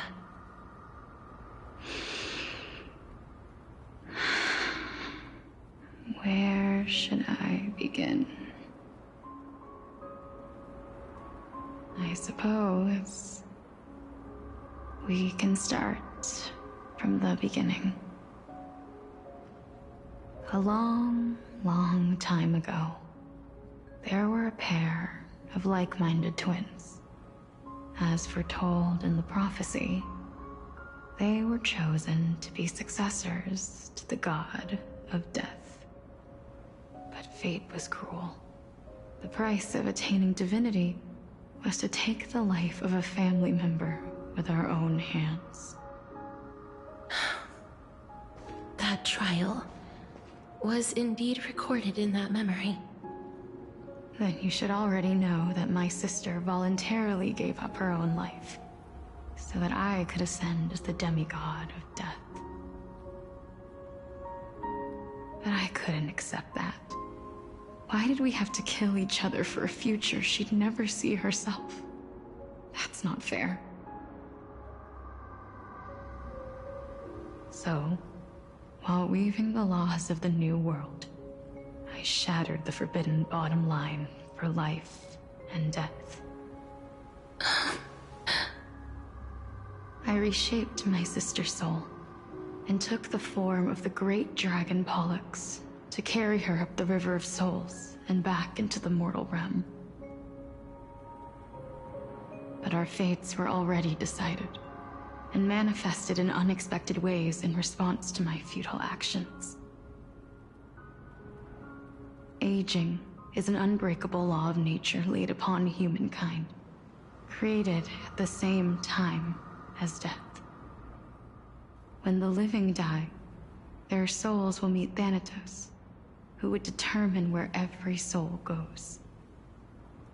If the Reaper raises their left hand, the soul is granted death and allowed to enter the Netherrealm to await reincarnation. If they raise their right hand, the soul is rejected by the Netherrealm and returned to the mortal realm to continue walking the earth. That's why the Hand of Shadow can only lay down judgment and not embrace another being. Yes.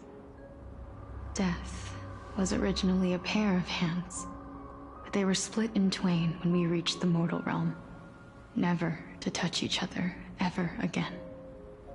The half of Thanatos that represents life, the undying human who grants death, that was the curse I forced upon you.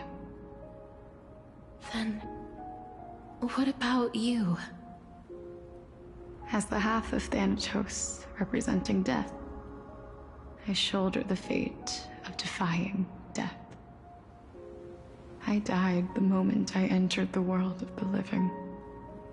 From then on, my Titan also no longer existed in this world. The cycle of life and death stopped.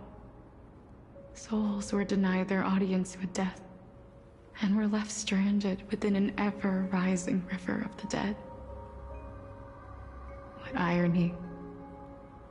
My selfish desire to save your life gave you and the world a fate far worse than death instead.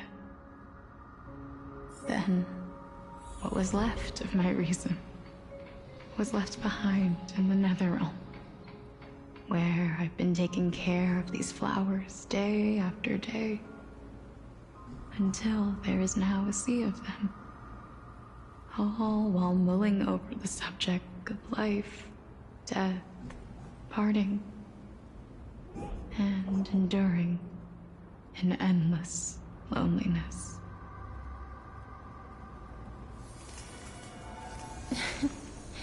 Oh.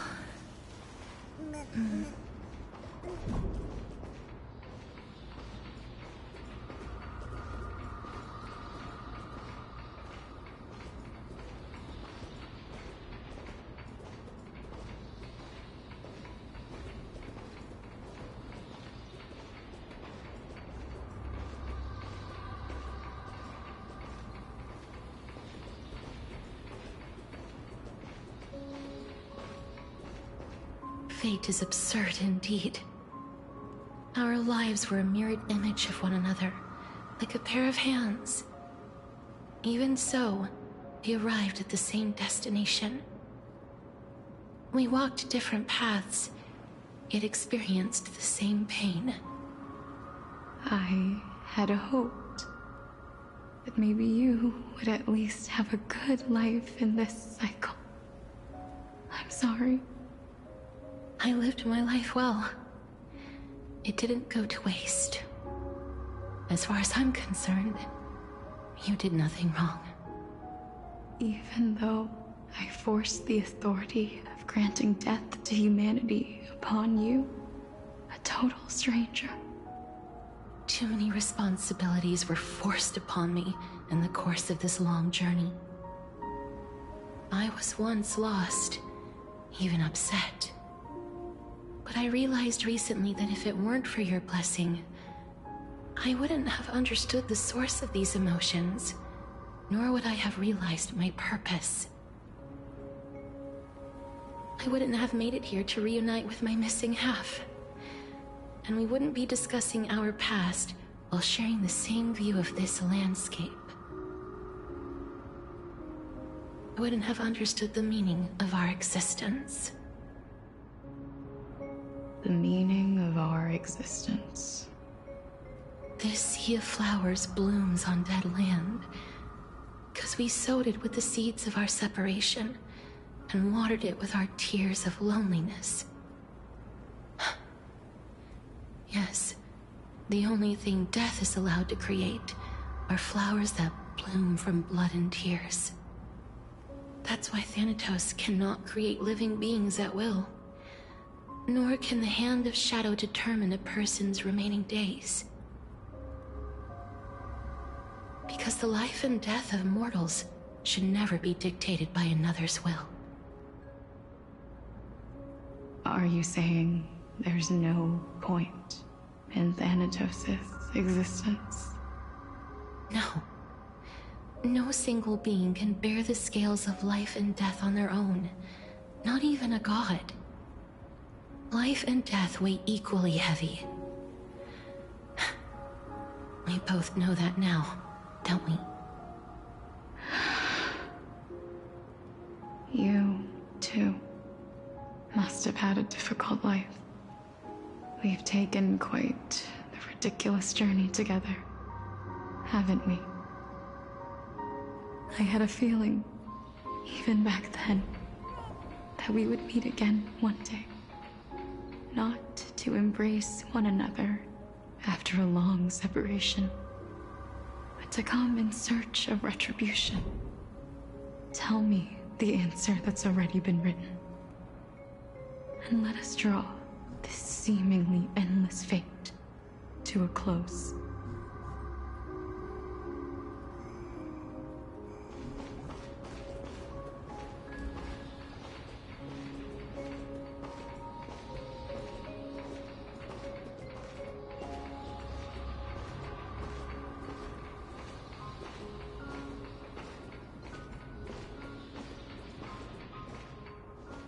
It's been far too long. I've waited here for centuries, watching day after day as desperate spirits are denied by this lonely wasteland. I always hoped I would see you among them, but I was also afraid of seeing you. I didn't know how I could possibly face you again, but more than anything, I was afraid that you might have forgotten all about me. I know. But don't you see, Polixia? I made it back anyway. You don't have to shoulder death's authority on your own anymore. It was always meant to be held in two hands anyway. So, let's give our core flame to him, and have him take it back to the mortal realm. Give humanity back their cycle of life and death. Our responsibility as Thanatos was never about picking out favorite souls. We were only meant to watch over life. Let's tend the field together, and create a warm sea of flowers for all the souls to come.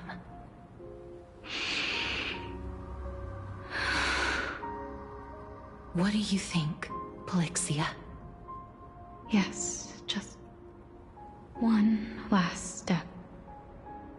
You shall wither, and through that, the dead will sprout again from the remains, and be reborn with the dead flame. As foretold by the prophecy, Thanatos' authority is only destined for only one person to wield. As the Chrysos heir of death, as their demigod, as a titan, Our fated moment has arrived once again. Just like before. Yes, just like before. But unlike that time, the ones undergoing the trial this time are prepared. You've made up your mind? Yes, as dictated by fate. But I won't be afraid. As long as you're here with me. Complete your trial in this life. Grant me the embrace of death. And light the spark of life ablaze. You've been tempered by life and death. I know you'll be able to give this wasteland its first breath of life. Like a raven butterfly, flying swiftly into the Netherrealm, perching on the twig of death.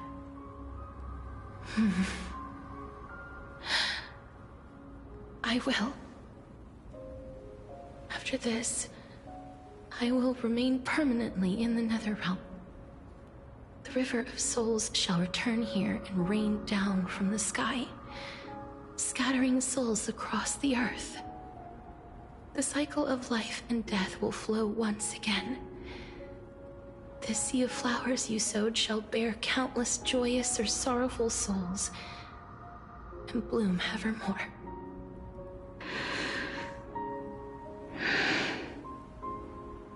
Thank you. Just one last thing.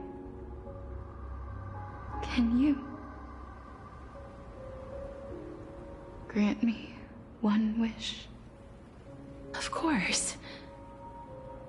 What is it? Please,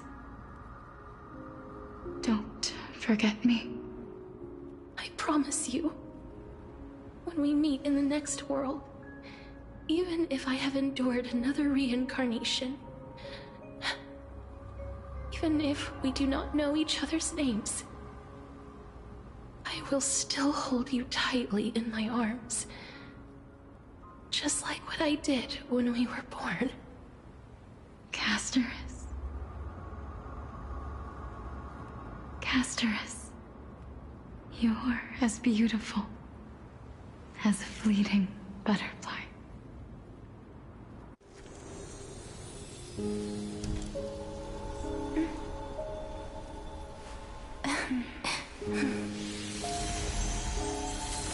I will bring rest to death. And from now on, stagnant life will once again flow.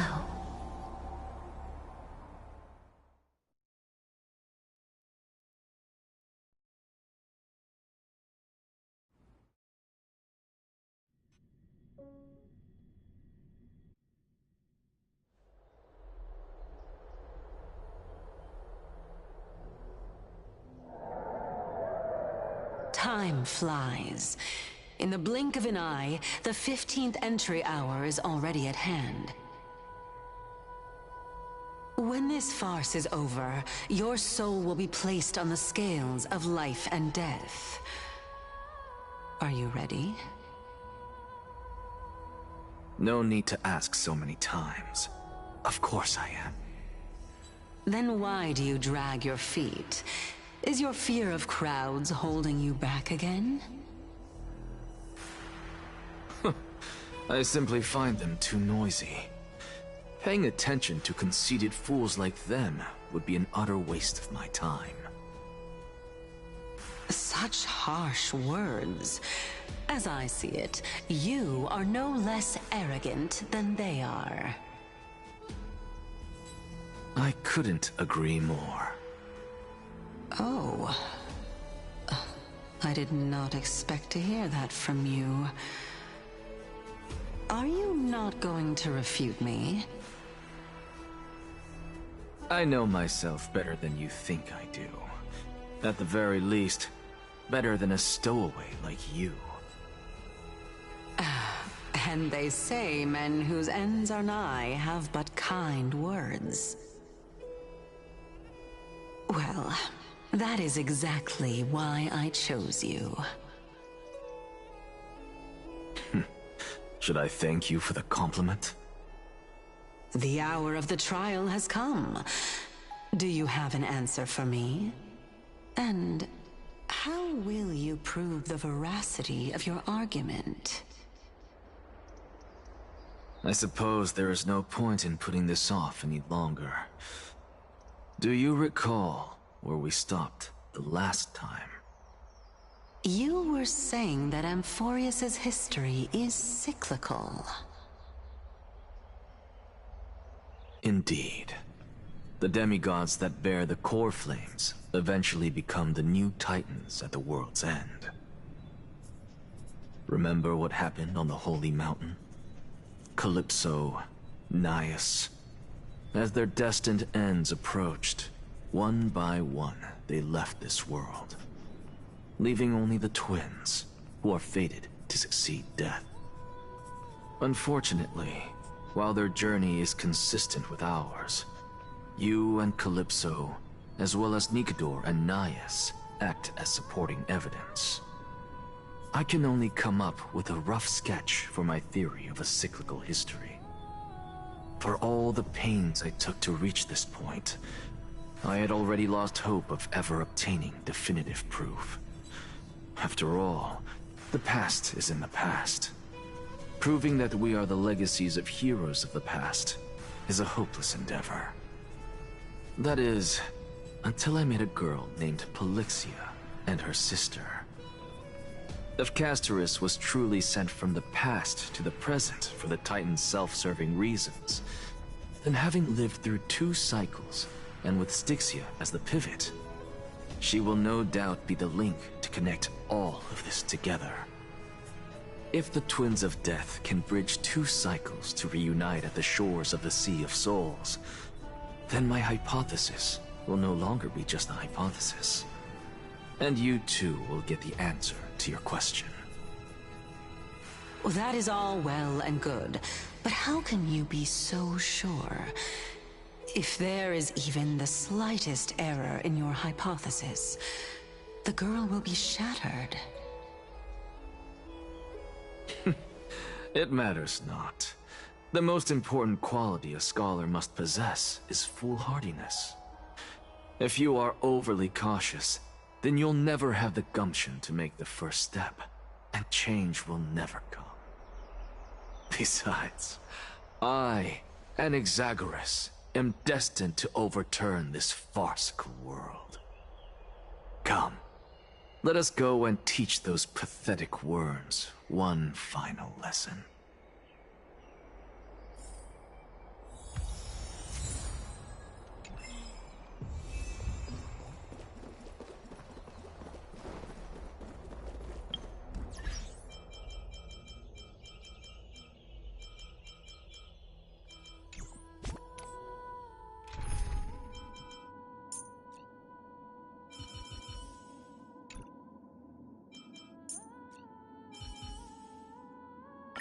Crown Prince, you already know the answer.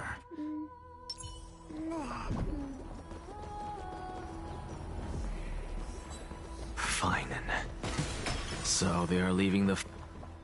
Let those Chrysos heirs who started this terrible war hear you. Let them hear the voices of the people!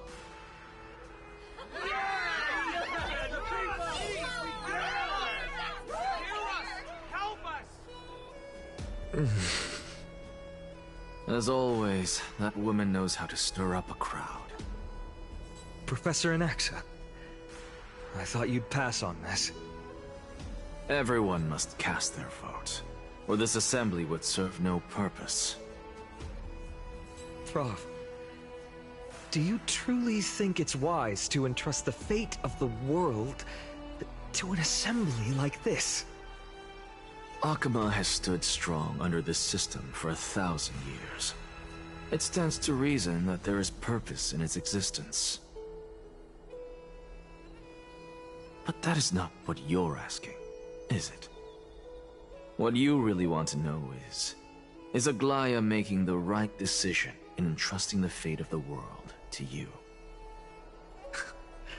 Nothing ever escapes you. I didn't spend all those years teaching you for nothing. Most people only take 4 years to graduate, if I recall. To tell the truth, I feel like I'm on my way to an execution chamber instead of a podium. So, do you have an answer to that question? No, I don't. I thought so. Because that question is not yours to ask in the first place. Is Aglaya entrusting the world to you the right decision? Don't make me laugh. That is a question that woman must answer herself. Why are you fretting about this on her behalf? Or have you been seeing yourself as her pawn all this time? Listen up. I'll say this only once. Flip your perspective around and ask yourself this instead. What should I do to ensure that the world doesn't stray from the correct path? That is what you should be thinking about. You still have time, so give it some thought. Oh, and don't bother telling me the answer. Tell it to those begging for salvation from the gods. Got it. Thank you, Professor Anaxa. That's Anaxagoras to you. Who will you be voting for? That'll depend on how well you perform. May Cersei safeguard your thoughts.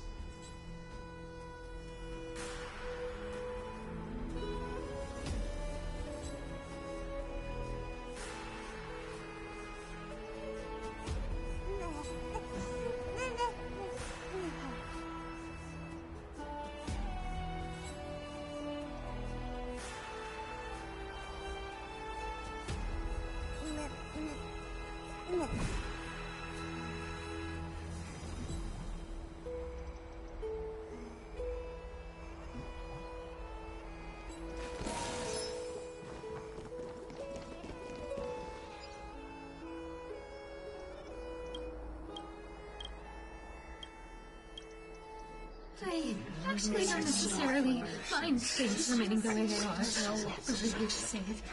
I'm a little nervous.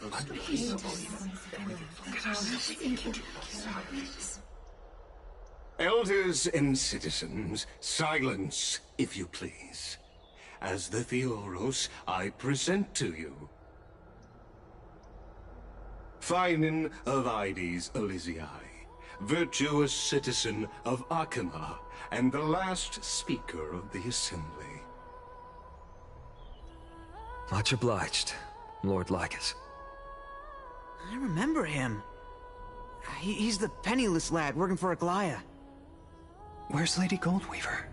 Why is she sending this guy to give the last speech? Is this really the end of the Flame Chase journey?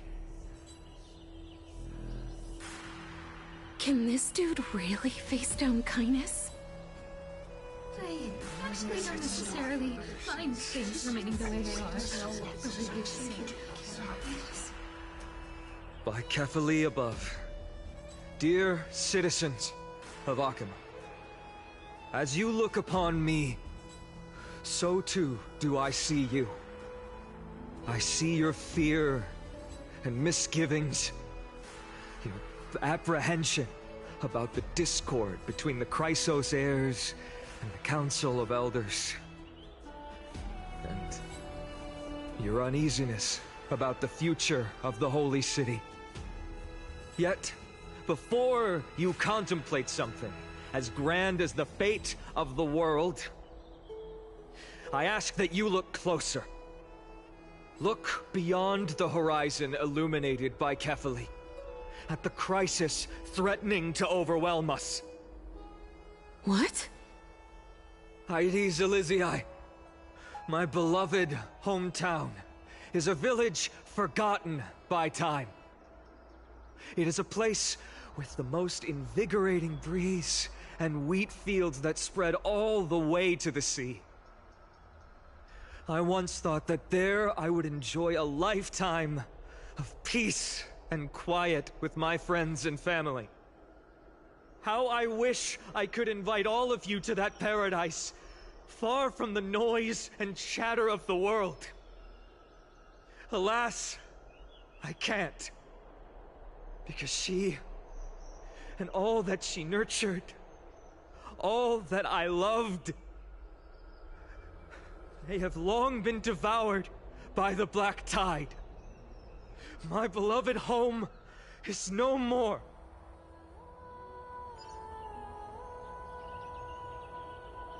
I will never forget the day the black tide struck.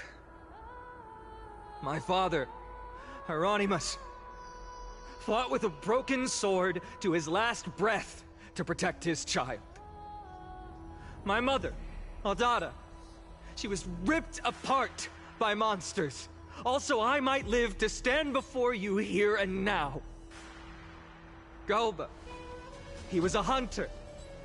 But in the end, those arms that once drew a bow instead embraced Piso, his beloved son, as they both breathed their last.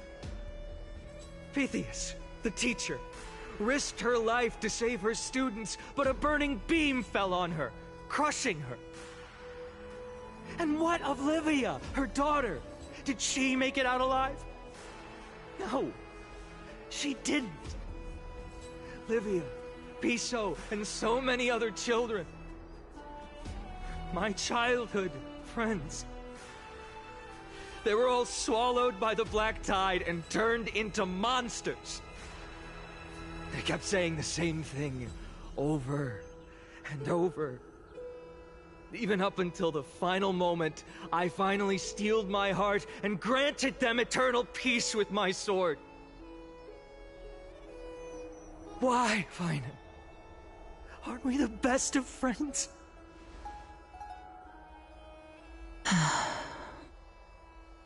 That is the black tide. A looming threat that can bring Akuma to its knees any time.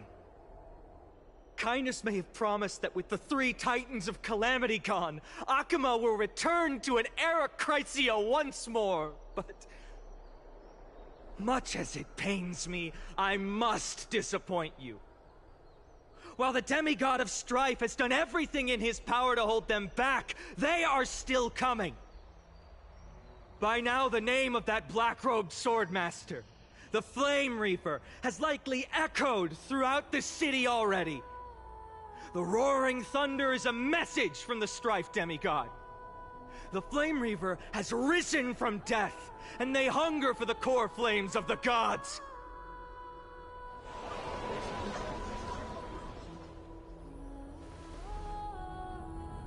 Lies! If such a powerful enemy is indeed approaching, why is Akuma still a picture of peace? Exactly! The city of Akuma shows no signs of pandemonium or chaos. And why is that? I beg you, spare a moment to think about this. Are we able to stand here and hold this assembly in peace today because the danger has passed? No! This peace we enjoy is no gift of fate. We are able to stand here today only because the Chrysos heirs have stepped up and shielded Akuma from calamity. With her golden threads, Aglaya has preserved and continues to preserve these idyllic days that all of you hold dear. The Council of Elders claims that Aglaya will one day forsake the people because her divinity is eroding her body and soul. But ask yourselves this. Rather than offering her aid and support, why do they choose to watch and push Akuma away from the Flame Chase journey? The answer that no one can bring themselves to speak of. A truth stained in blood and buried in greed, fear, and vanity. Allow me to lay it bare before you. It is because the Council of Elders, which bears Akuma's history and honor, along with this citizens' assembly we once took so much pride in, are now infested with vermin.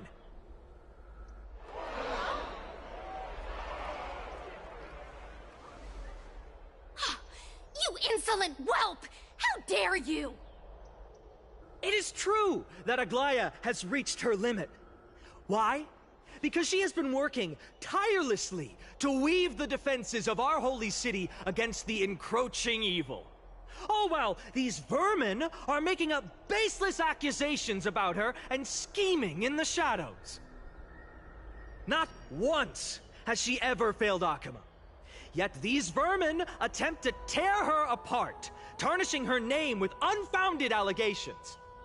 She may have been blessed by divinity, but hasn't her heart always stayed true to humanity? They attempt to mislead you and reduce this assembly to a crude standoff between gods and humans, but citizens of Akama. Once more, I implore you to open your eyes and look at those around you. Examine them closely. Beneath all that finery, do you see the good heart of a human or the poisonous glands of a pest? Make your judgment, then turn your gaze to the demigods whom so many of you regard as cold and merciless. Do you not see the light of humanity in them? And those who wear the mask of humanity yet utter only hurtful, slanderous words. Can you not see that their souls have been corrupted by power?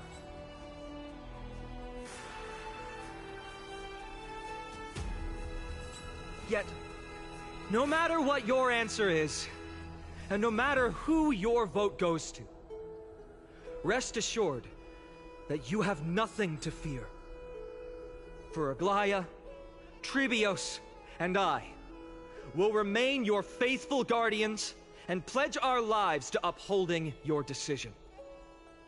And this vow will stay true until the end of our days, where it will be passed on to future flame chasers. A steadfast and unwavering promise that shall endure through the ages. Absolutely right. The Christ of Bears have only our best interests in mind. I still don't understand. I will never believe these petals are all have to end. So...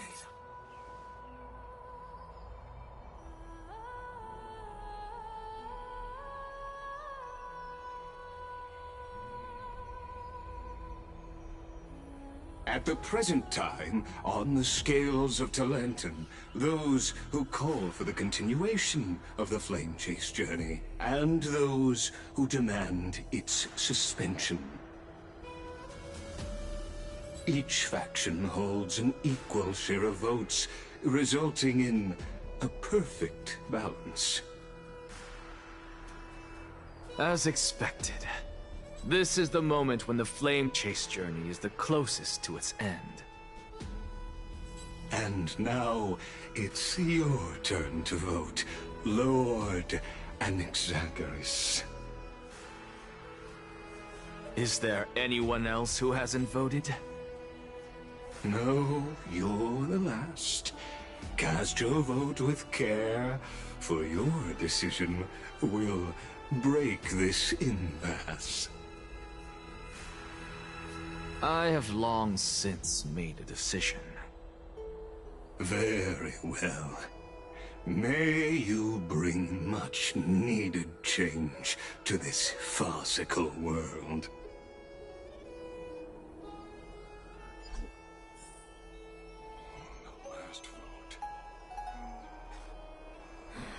Who will he vote for?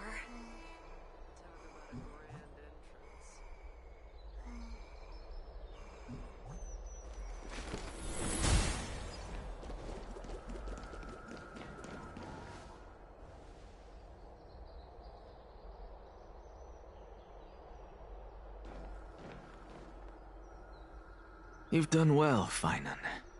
Given the circumstances, delivering a rousing speech to stir up emotions was a prudent move.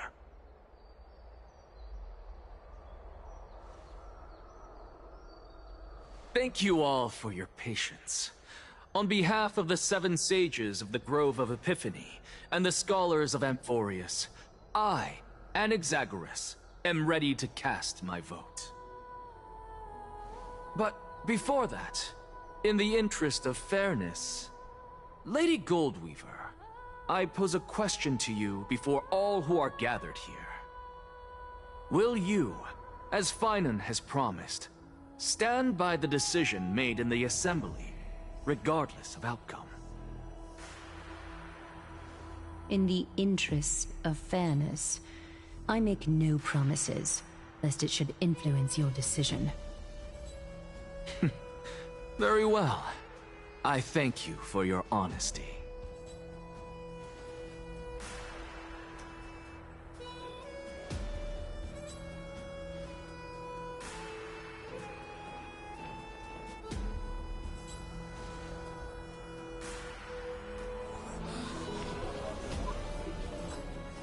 What's he doing? The stakes are high. Let's be patient. Cut the act! Who do you think you are wasting our time like this? Lord Anaxa, please do not forget that I...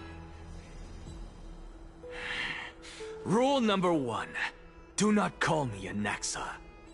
Rule number 2. Never interrupt me. Silence is golden.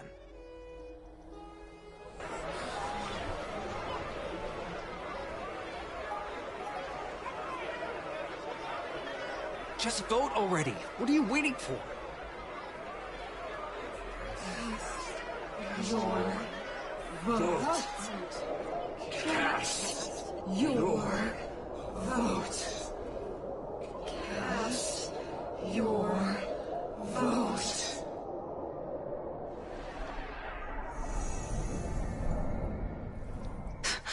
I cannot help but wonder, is every hardship in the world something you will exploit and use to your advantage?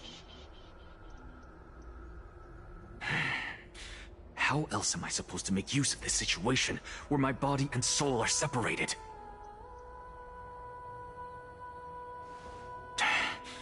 Oh, Circes. Or should I say Calypso? Accompany me on this final journey. Let us journey to the Netherrealm and see how she will substantiate the answer to your question and validate my decision. We need only to follow the sound of the tides.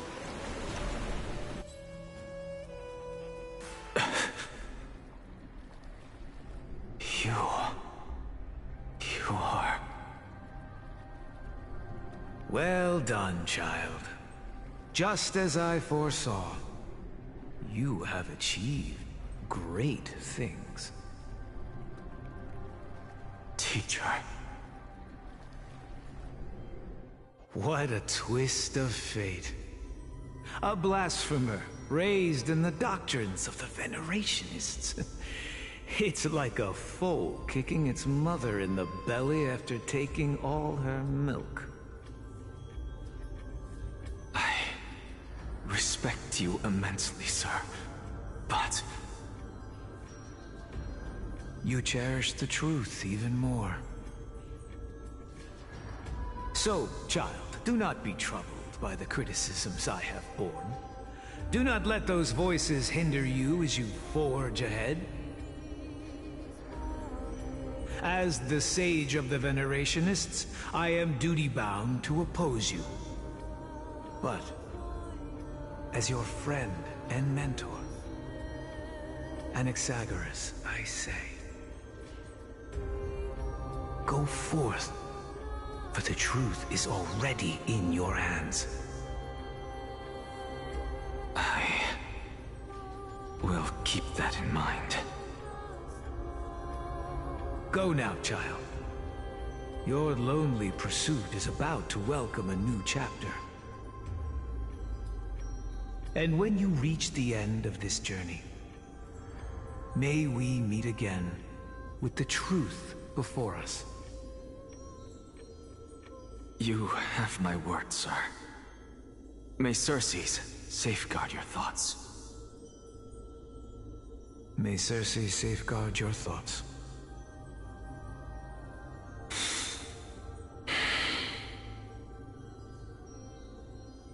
You are right, Empedocles.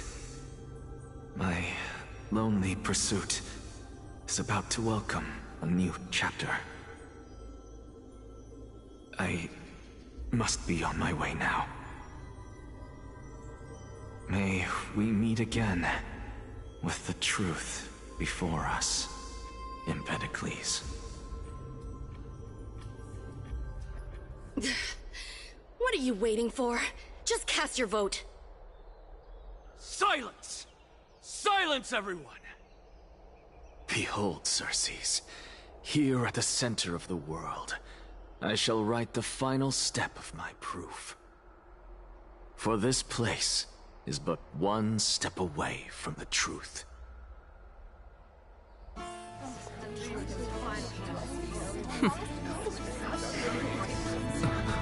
Professor, I completed the proof you wanted.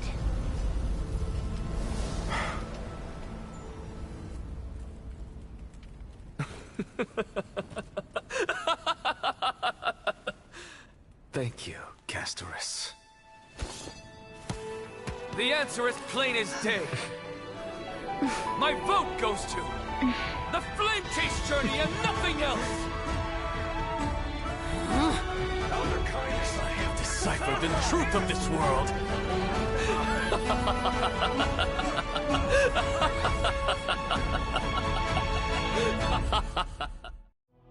With the balance shattered, the result is clear.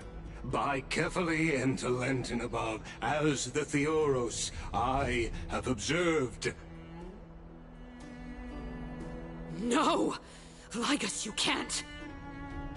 Anaxa, what have you done? Have you lost your mind? I hope you are prepared for the harsh punishment awaiting you. Mark my words, I will make sure that clever head of yours never forgets the price of betrayal.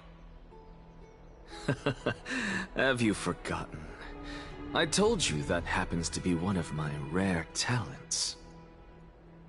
You put on such a grand performance, just to aid their preposterous flame chase journey? Performance? No, you are quite mistaken.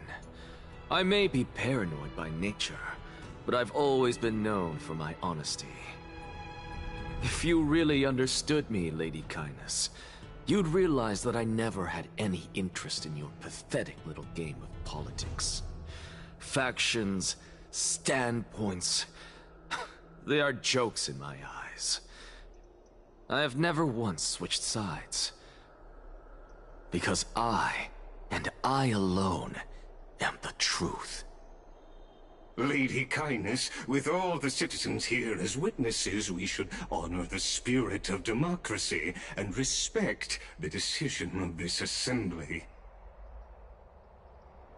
I have observed that Akama has chosen her destiny. This citizens' assembly has resolved to continue the flame chase journey. This resolution shall be put up on the Wall of Heroes, such that all citizens are aware of the city's way forward. You! It seems not everyone is ready for the assembly to end. Very well. Let me entertain you for a little longer. By your leave, Lord Ligus. Interesting. Elders and citizens, your attention, please. Stay for a moment more, if you will. Anaxagoras of the Grove of Epiphany has an announcement for the assembly. What is this performer up to now? Absolute flame chase journey. You think he'll continue? I don't know. So apropos. No. Just moments ago, all of you made a decision on the fate of Amphorius. As a supporter of the Flame Chase journey, it pleases me to see the choice you have made. But I regret to say that I still harbor doubts about this outcome. Thus, I hereby challenge this resolution. Tell me, who among you dare swear to Kefali's name that Era Nova will truly welcome the fairy tale ending that the Chrysos heirs have promised? A beautiful new world free of calamity and madness? Nonsense! That's impossible! What is he getting at? Of course not! Not even for a second. No one? Must I pick somebody to answer? Very well. You, the one acting so wise and profound, in front of all present here, do you dare swear that it will happen for sure? No? Fine. Next. You, the one with ignorance written all over your face. Yes, you. Do you dare swear by it in front of the Titan? What are you trying to do? Useless. Your turn, then. With that smug look of yours, you must be confident that the Flame Chase journey is the best course to take, right? Hey! Mind your tongue! So, no one? I see. In that case, Finan, answer me this. Your speech was filled with such passion just now. How confident, then, are you in making this promise? Professor, what are you doing? Let him continue with his performance.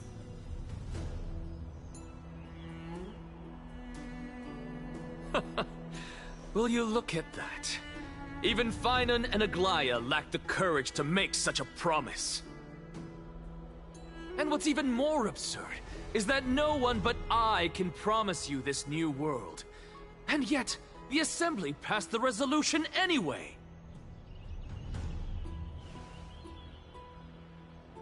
But you needn't worry, because I knew better than to trust you good-for-nothings. That is precisely why I am here today. To give you one final lecture. Now listen up and listen well. I, Anaxagoras of the Grove of Epiphany, hereby declare everything that the Flame Chase journey promises is true! Finan of Ides Elysiae, the prophesized demigod who shall succeed Kefali, will reforge each and every one of us in the new world with his complete, intact memories. What? The core flame-bearing titans were the Chrysos heirs of yesterday, and the Chrysos heirs who carry the core flames today will become the titans of tomorrow. All of our souls shall endure for eternity in the miracle of the World-Bearer. And all under Kefali's protection shall step into that new world.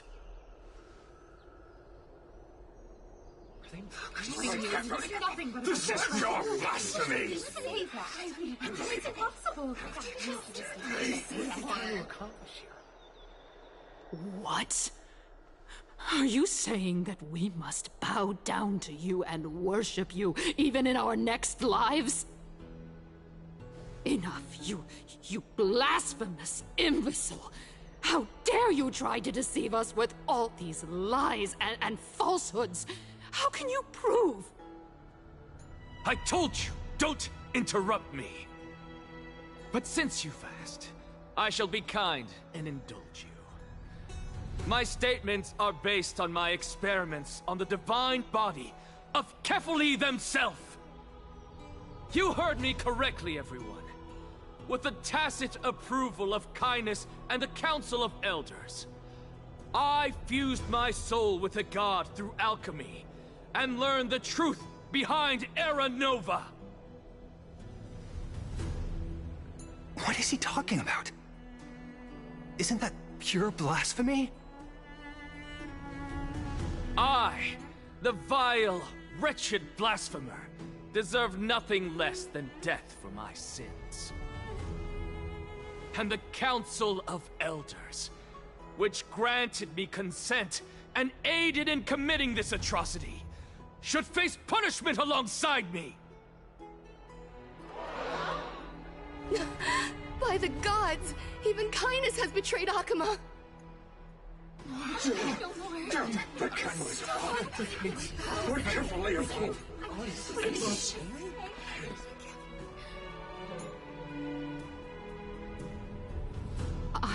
I had no knowledge of his transgressions. He did that on his own. The Council of Elders bears no responsibility for his actions. Lord Lygus, as the esteemed Theoros, are you going to simply stand by and allow the Council of Elders to be dragged through the mud? If the accusation is true, I will acknowledge it. If not, my conscience stands unburdened. Lady Kindness, the reputation of the Council of Elders was not built in a day, nor will it be shattered overnight. Repercussions await those who fool the people, and punishment must be meted out on those who abandon their vows. We should respect this beautiful city and her people. You... Lady Aglaya, the Gold Weaver, I humbly ask that you take on the responsibility of overseeing this judgment in the name of the fairness of Talantin and the justice of Kefali.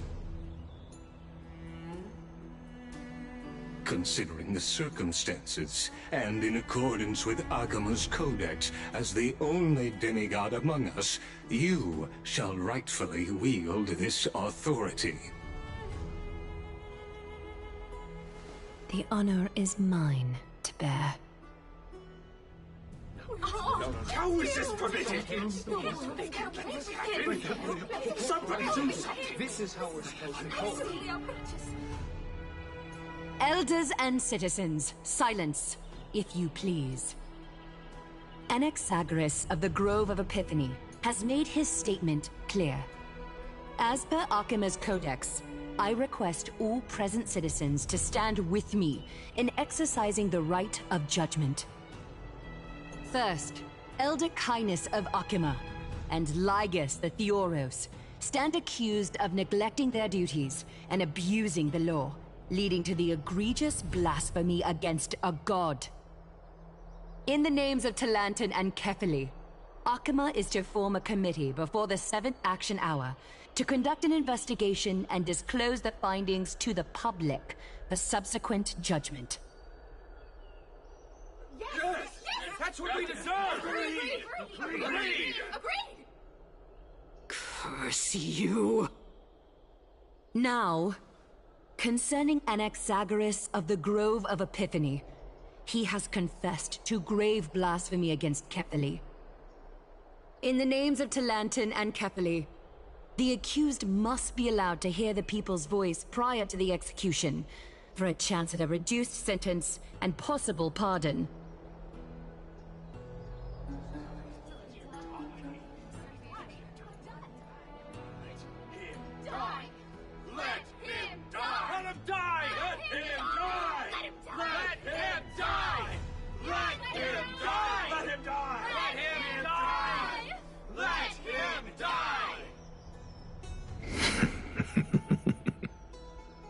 Professor. Let him die. Let him die. Let him die. Let him die. Let him die. Let him die. Let him die. Let him die. Let him die. Let him die. Let him die. Let him die. Let him die. Let him die. Let him die.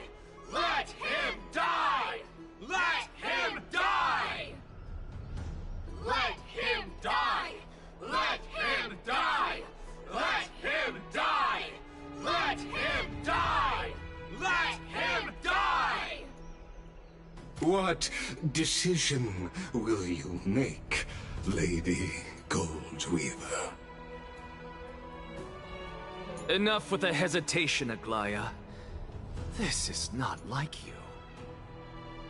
Let him die! Let him die! Let him die! Let him die! Let him die! Let him die! Let him die! Let him die! Let him die!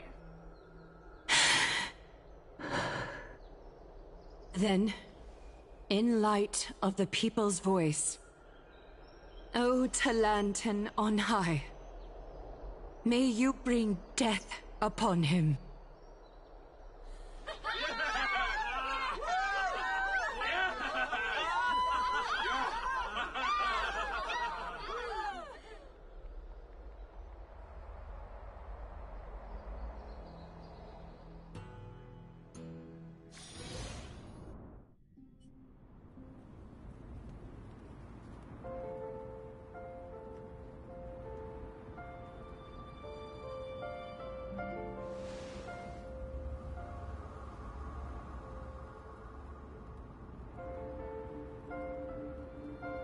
Allow me to reintroduce myself.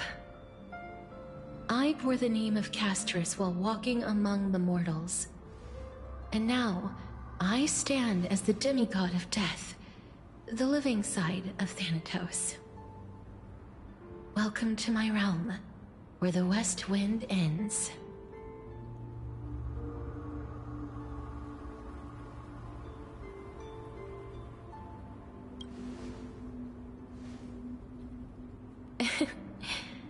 Every departed soul who has arrived here has expressed the same. Did you know? Every flower here was planted by Thanatos themselves. These flowers were originally both lifeless and immortal, but in the first rain brought by the River of Souls, they were given new life, flourishing as the bearers of countless souls. And it is my duty as the Master of Death to tend to their well-being and foster their growth in this serene haven. Similar to the structured cycle of life and death in the mortal world, these flowers too shall wither and fade, returning to the earth and then ascending to the sky with mist and tides. Eventually, they will descend to the mortal land as gentle rain. Every soul undergoes the perpetual cycle of reincarnation, albeit in varied forms, until the world meets its end. Yet, sadly, there's no time left for Emphorius to wait for when the flowers bloom again. Now, death is the power at my fingertips. It once led the souls of the deceased here, but I shall open the gate of the netherworld and return you to the realm of the living. In exchange, please, take the core flame of death with you and complete the flame chase journey. Do not let our work thus far be in vain.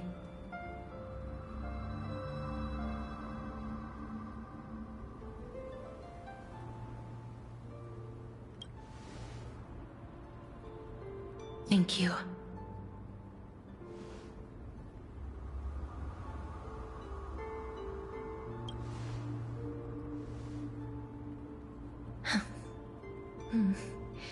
Just like the other demigods, I will stay here and embrace my destiny.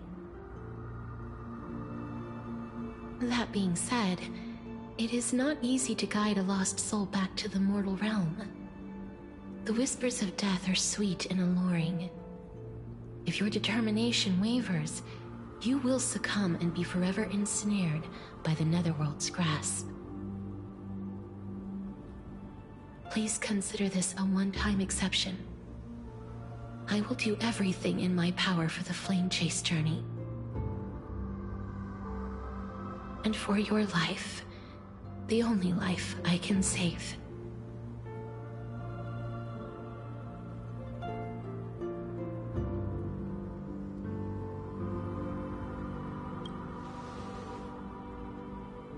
I'm glad to hear that.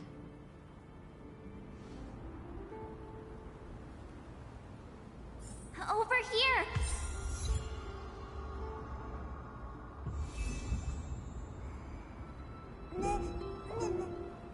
I believe in you.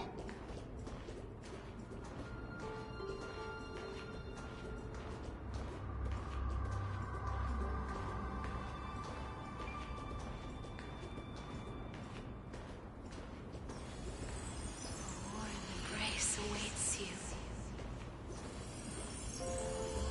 Grace awaits you. Such a sweet joy. Lift your chin up high and step forward with us toward tomorrow! That's right. Keep your eyes on the dawn. Onward. Show me your courage. Partner, we shall become heroes together.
All of this is proof that you once lived.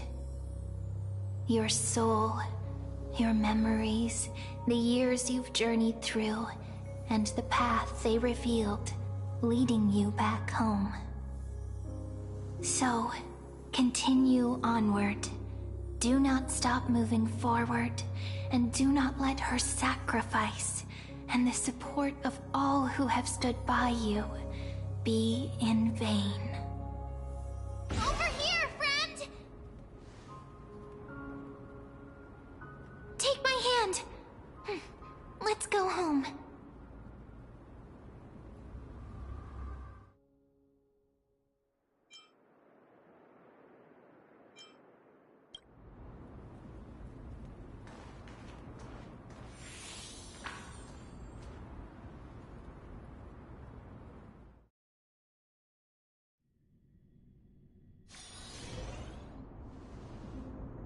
At last, I knew you could do it. Your soul is still perfectly whole, as if some kind of force is trying its best to keep it together. Is it Ornyx's final blessing? Or is it a miracle of your own? It's truly incredible. Such a strange surge of familiarity. So hard to describe. Perhaps it is fate, once again fulfilling its own design. Or perhaps it is the laws from beyond the sky, so familiar to you, that intertwined our fates long ago.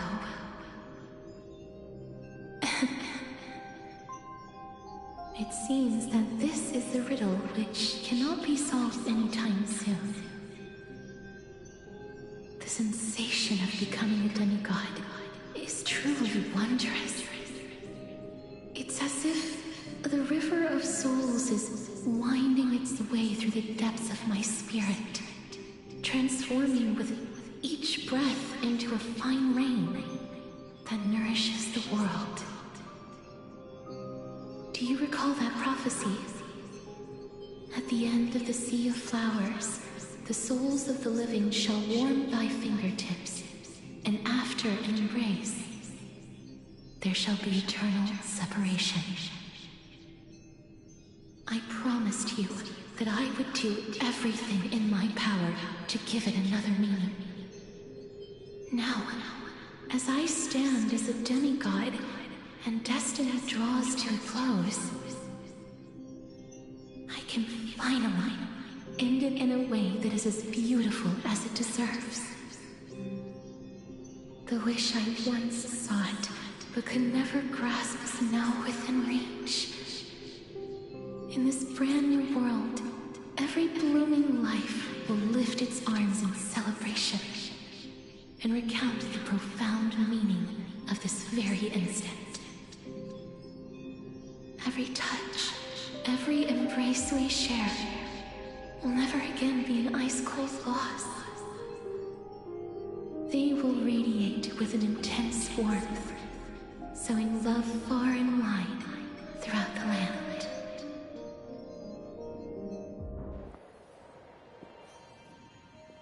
The other shore is very cold.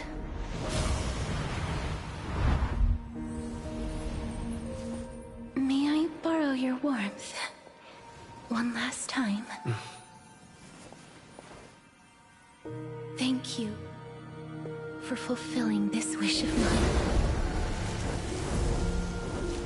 The place I'll be going to is what humans call the Land of Sorrows. But with this heartbeat and the residual heat of this embrace, I shall turn the nether realm into a gentle place of rest.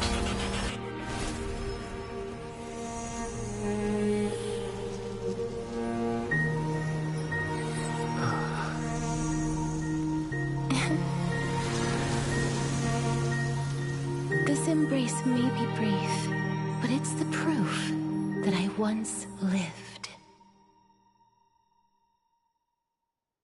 Farewell, then. May we reunite in the new world.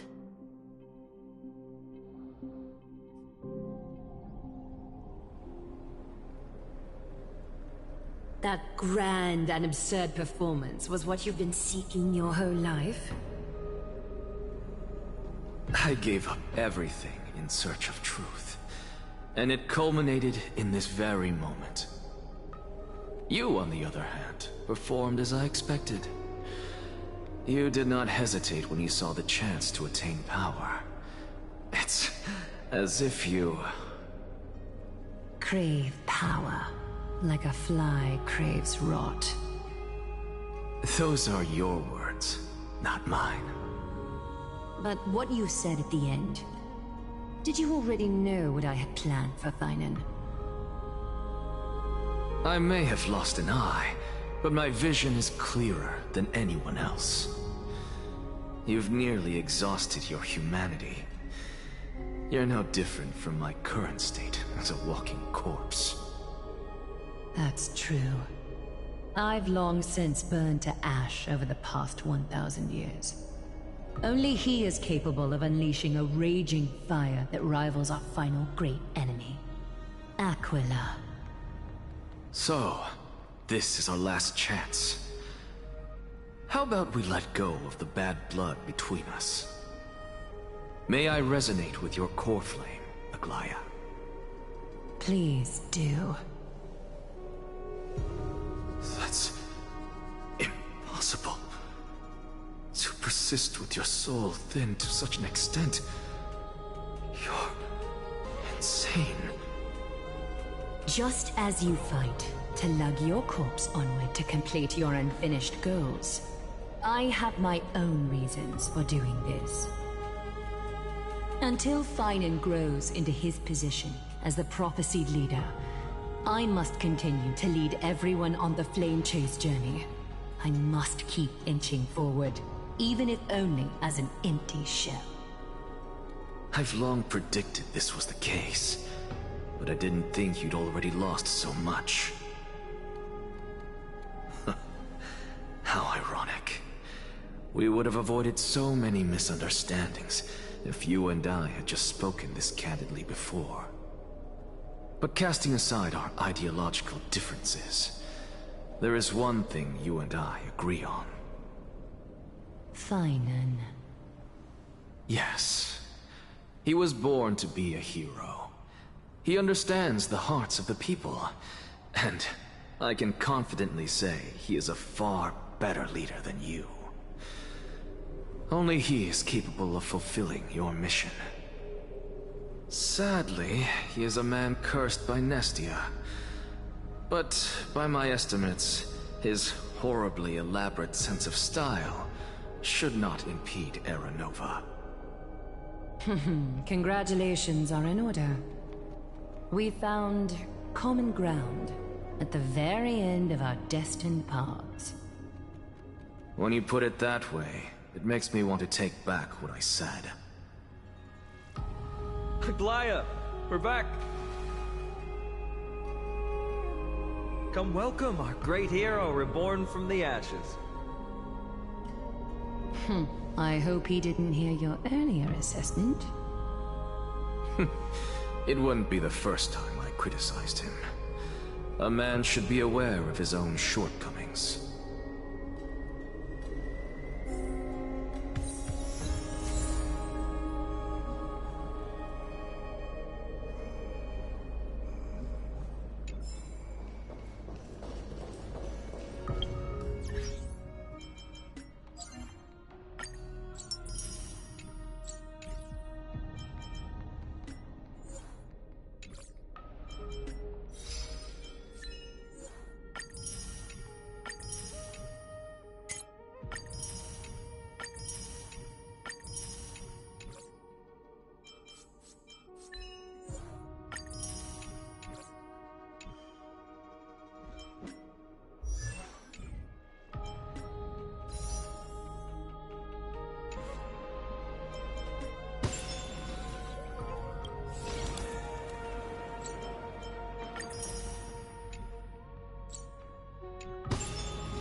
I'm glad. But I don't see Castris among your number. It looks like she not only helped me prove my theory, but helped you fulfill your mission as well.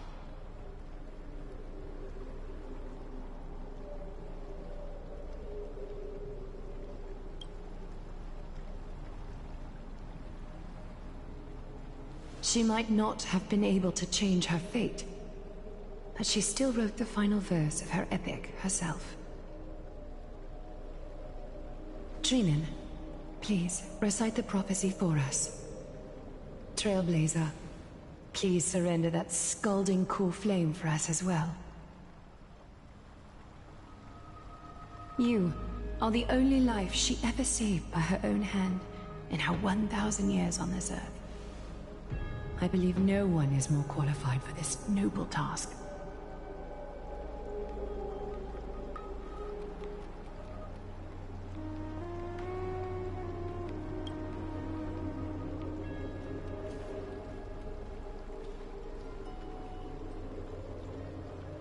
O gods who have returned, and gods who are still watching, today we bring you a soul laid bare.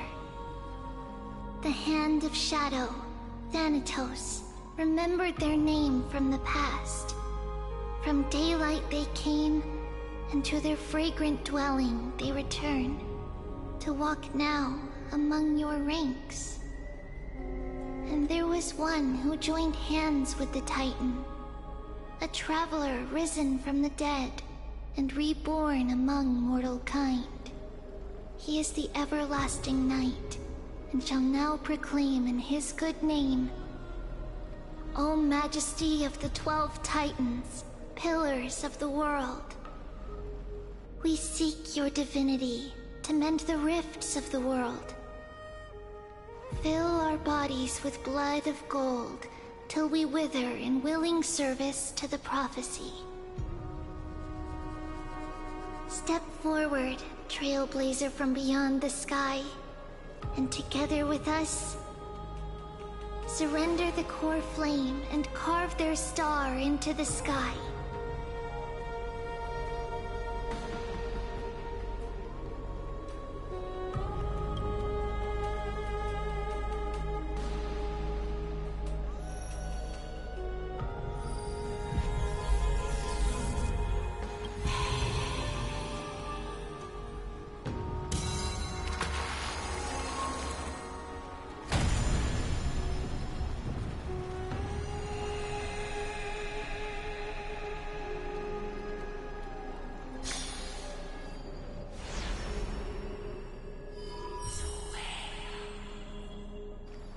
A constellation for death. For life and death, to be more precise.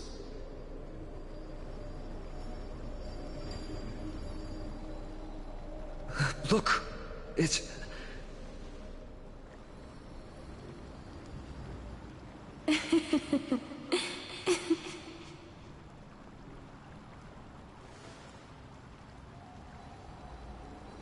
No, it's only a divine echo. I think she's here for the trial.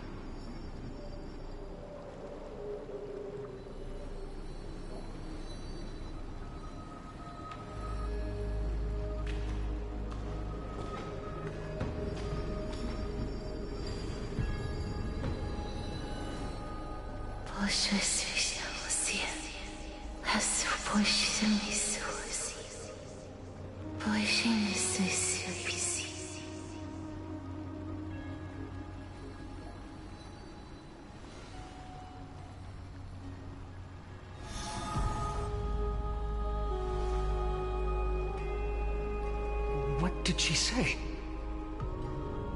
That's the language of the Titans. Castorus... No. The Titan. They said... I have illuminated the cold shadow of death. Onwards. For your path to the future is bright and its flame eternal.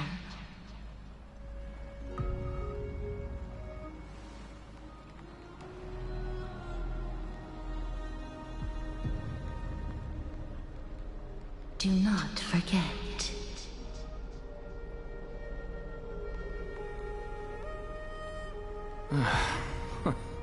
She made quite a scene. I suppose it's my turn now. I won't stop you. Professor, you... What's with that look? You were present. So, let's get this execution over with. We wouldn't want to bring shame to Akima's divine laws or keep me from creating a new world. You never change, do you, Professor? I don't understand. If your theory is correct, you'll lose all memories of your past life once you become a Titan. So what's the point of becoming a god? Of course there's a point. Even if I forget who I am, I'll still have my brilliant mind. It goes without saying, I'll find a way to retrieve memories of my past life. Besides, I still have you, don't I? I still don't really understand what you said during the assembly. Even if it were true, things reforged from memory could never be the same as the original anyway. Then allow me to tell you right now that you're wrong. What exactly are we? My answer is that the Chrysos heirs are the future Titans and vice versa. Of course, this answer only applies to us. So, what are we when it comes to regular mortals? The very essence of the world, our souls, are tiny invisible seeds that hold records of each person's memories of the world. And we are the buds that sprout from these seeds to grow into great trees. Is that what new sporism means? Correct. Once our physical bodies are born, we become new extensions of the world. From there, we plant our seeds into someone's memories, and then scatter them into the hearts of countless people in the future. Just as seeds are affected by their environment, so too will our appearances differ across memories. But the partial memories we carry will always be the same, because that is just how the world is. To destroy our very existence, one must destroy the world itself. But we have someone who will still live on with his perfect memory. That person is you, child of Kefali. This is what it means to be the world-bearing Titan. So, carry everything of this world and live on. Don't disappoint those most precious to you. Don't disappoint Lady Goldweaver. And especially, don't bring dishonor to my theory. Anaxa, I swear to you, I'll lead everyone to our reunion in the New World. Good. That is all I have to say. Farewell, everyone. May we meet again in the next life. Farewell, great performer. May Circes safeguard your thoughts.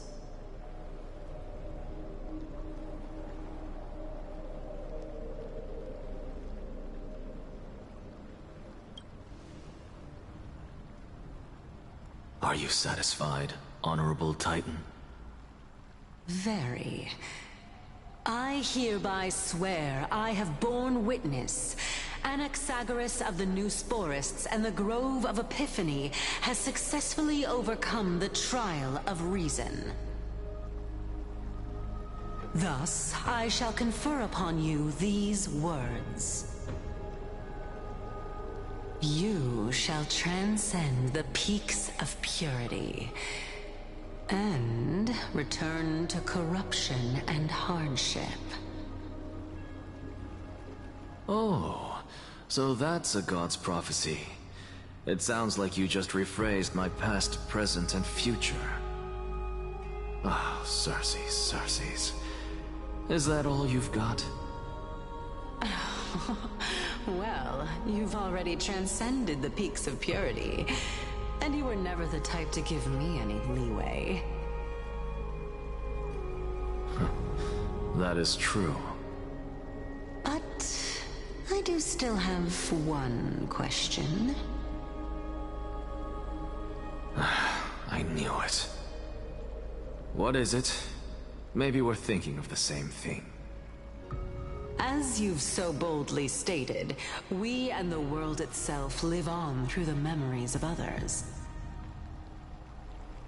If that is the case, whose memories did the very first new spore sprout from?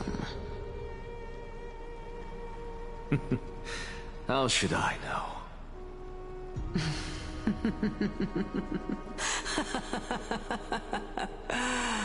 Oh my. But, since we are both equally curious, we should allow the children of humanity who come after us to investigate in our stead.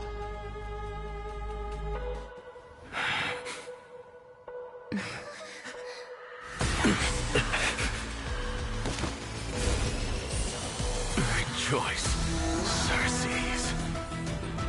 I sow the seeds of suspicion in the new world with your soul! And now, the objective is complete. That is all.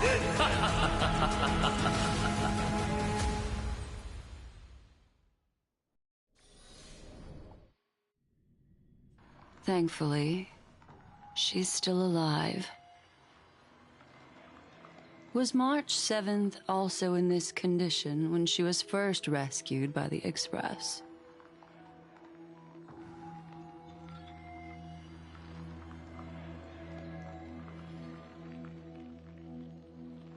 But she still woke up naturally. Looking on the bright side, that might happen this time as well.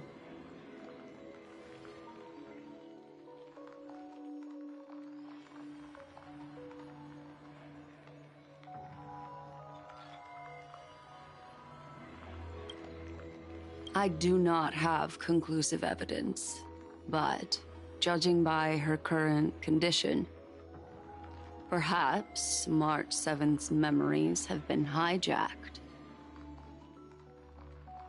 Think about it, Miss Himiko. What will happen when someone loses their ability to remember?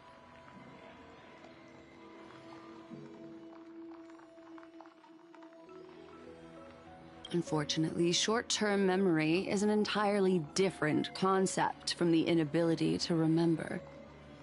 Perhaps it is difficult for you to imagine, but an individual who has lost their ability to remember turns into nothingness.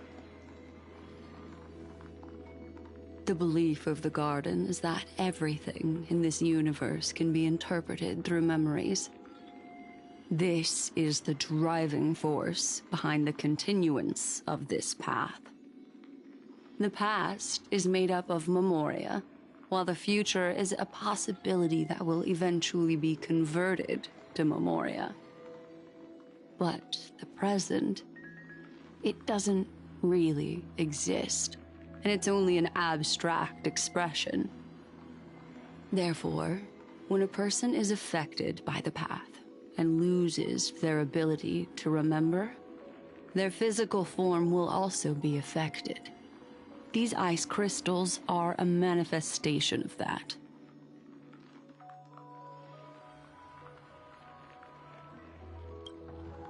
Is Miss Himiko suspicious of me?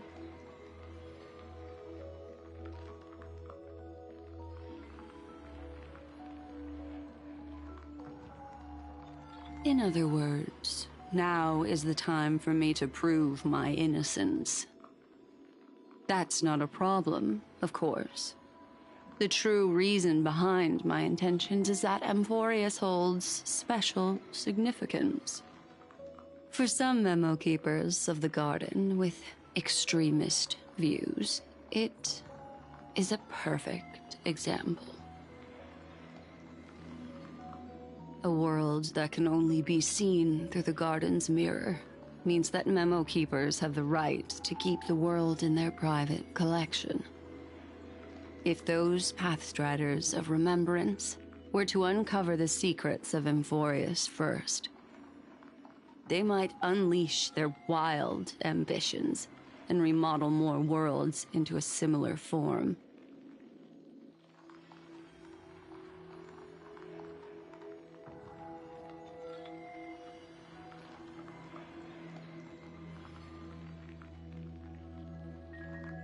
I chose to remain quiet before, because I did not want to involve you in the Garden's internal conflicts.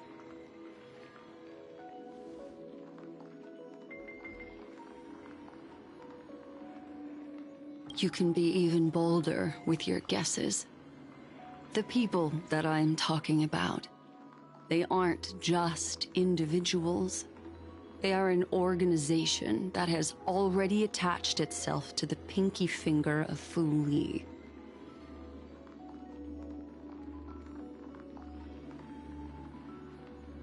I cannot be certain, but at the very least, they are capable of doing so. I am deeply sorry about what has happened to March 7th.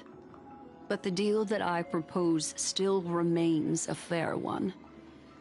Amphorius is still an excellent destination, and investigating further might allow us to uncover the truth behind the accident. Miss Himiko, the wisest choice right now is for us to continue cooperating.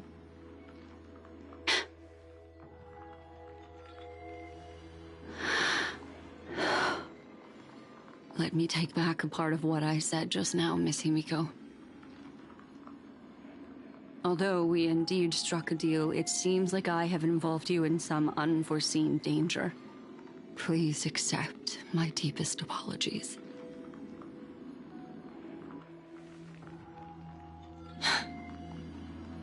It's Fuli. Their gaze has just swept across Amphorius.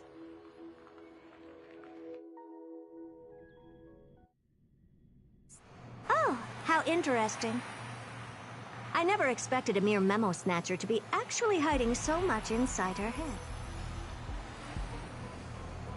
What's even more interesting is that the word Amphorius has appeared in her subconscious. This lady seems to be having fun. Is she usually like this? It's, hard to explain. What are you two whispering about? Has it not occurred to you that I can hear everything clearly? Oh, please pardon me, Madam Herta. Would you mind sharing with us what you've discovered? The ones who need help are the Astral Express. You will have to put up with my methods, even if they are rather unconventional. Let's get back to the topic. By using the fourth mirror, I rummaged through the brain of this memo snatcher and learned a good deal. Not only does this person know of Amphorius, but there are also many memo keepers who are interested in the place. I searched through her consciousness and found the following terms: the Eternal Land, the Rejected Land, and the private collection of the Garden of Recollection.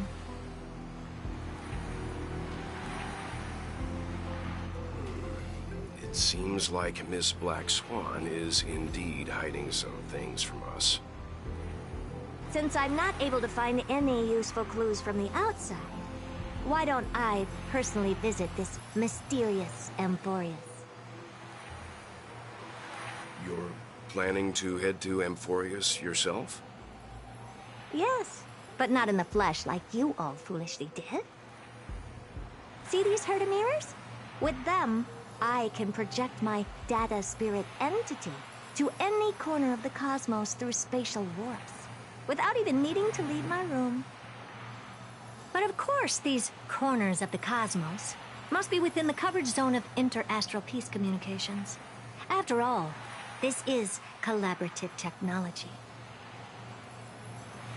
I see. You do seem like the more indoor type. Although that star zone is not within the network of the IPC, the Express itself can serve as a signal station. Come, give me the astral chart coordinates. Then, sit back and enjoy the show.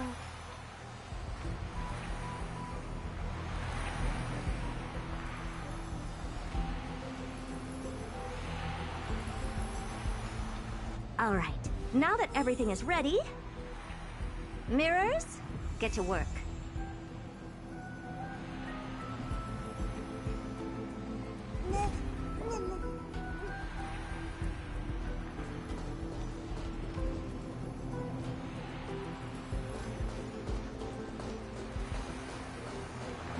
First mirror, input the coordinates. You'll be in charge of the spatial warp.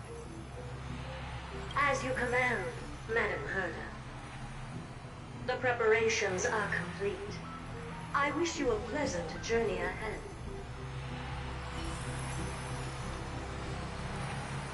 Second mirror, prepare for the thought refraction. There's still some distance from the Astral Express to the Amphorius celestial body. You're in charge of sending me over. This time, raise the power to the maximum. Don't be stingy. Oh, okay. I won't fail the mission, Madam Herta.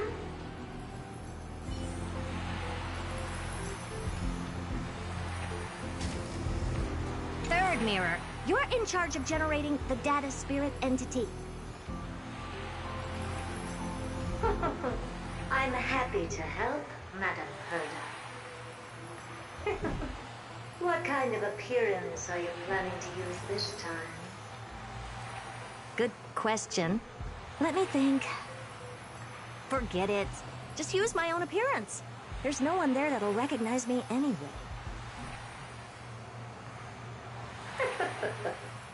As you wish.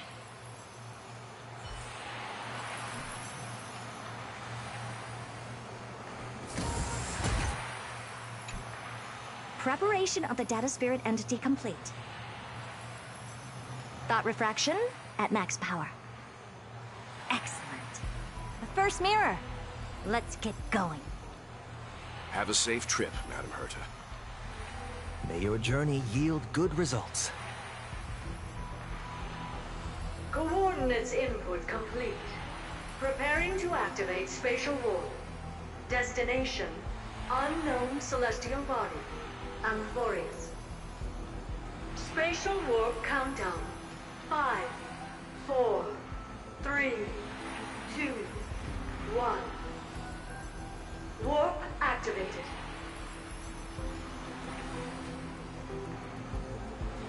Oh! So that's Amphorius? Its appearance is, well, sure is unique. Second mirror. Prepare for thought refraction. It's time to send me in. Alright, please read the safety protocols carefully.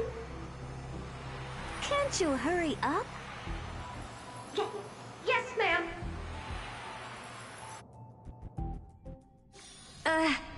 I didn't expect it to be so turbulent. I should have asked the second mirror to use slightly less power. What a magnificent sight! Is this the entrance to Amphorius? Let's see. Perhaps I'll be able to find a way in.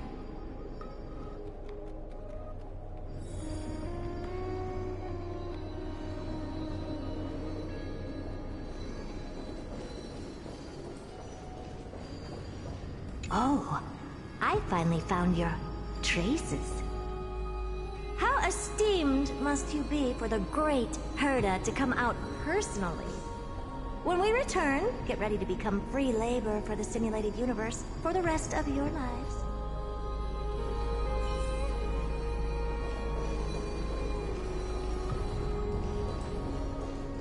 What's this? A statue? It's ugly. I don't like it. What's this? How creepy. Oh, it moves? Who are you trying to scare? It's either a projection or a fake.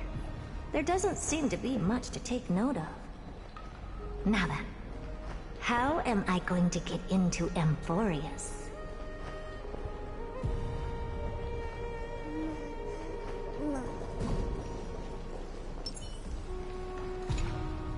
My deepest apologies, esteemed lady. I'm afraid that you cannot proceed further.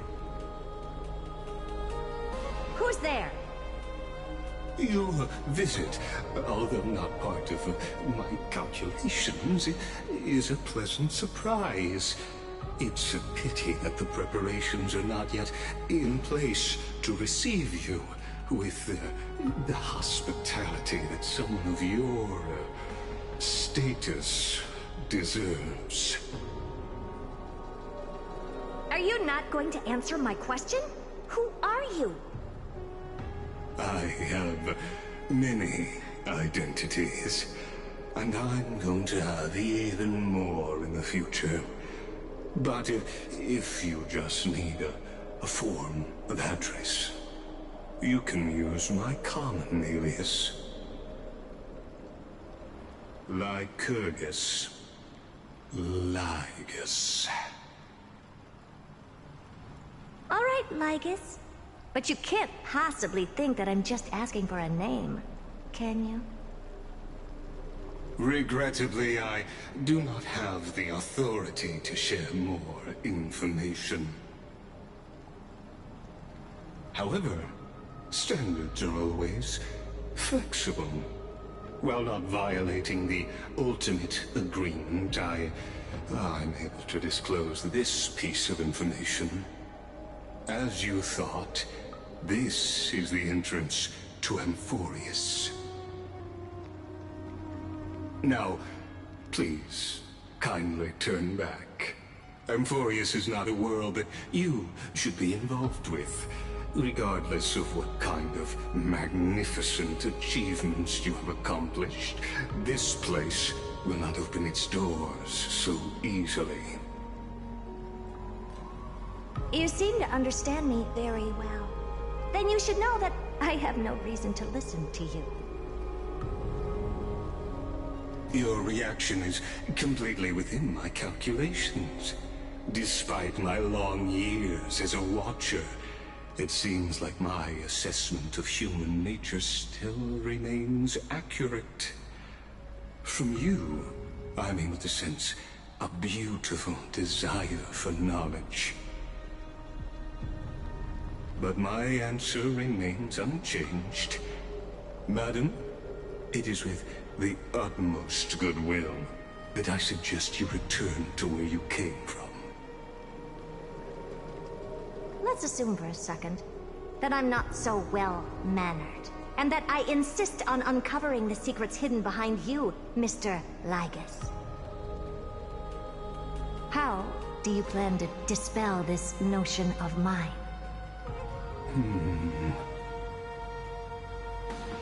Within the scope of the Ultimate Agreement, there are 178,244 logic chains at my disposal to convince you.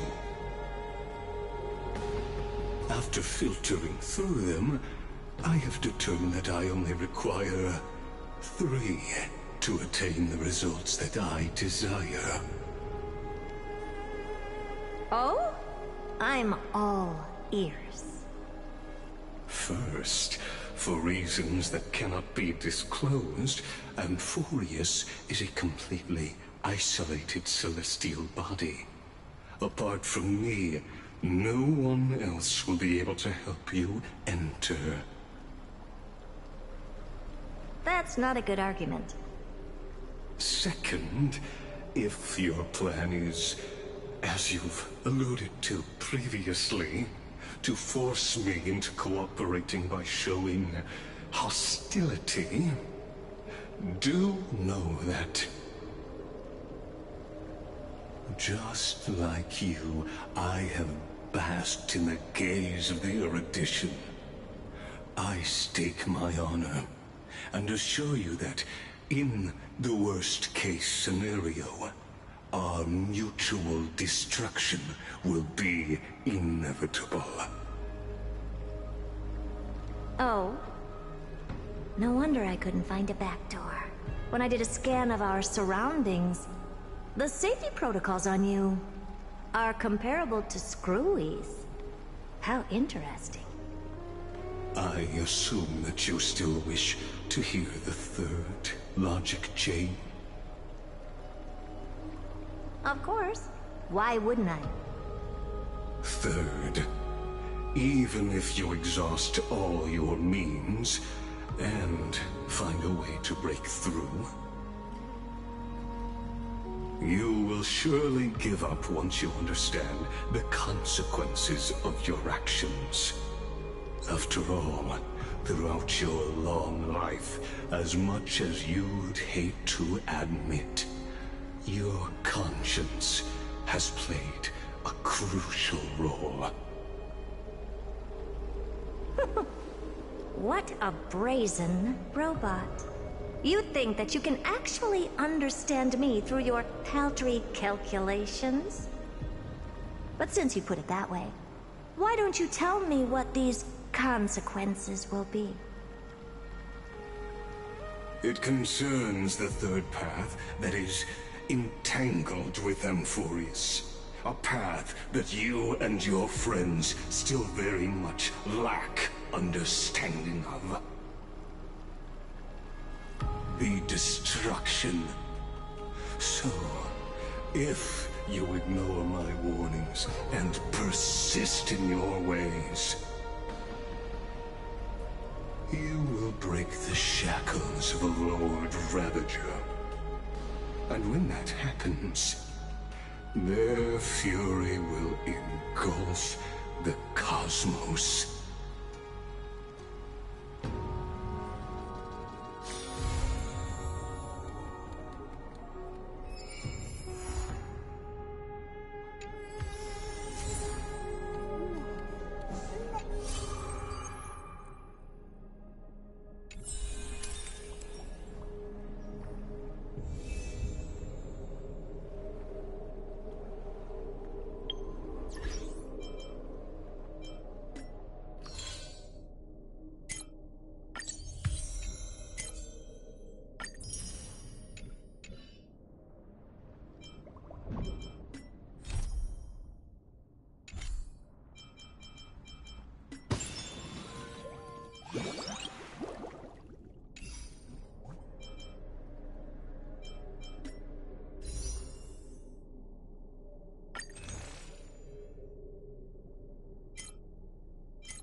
Do not make him your— He may see— All is sun.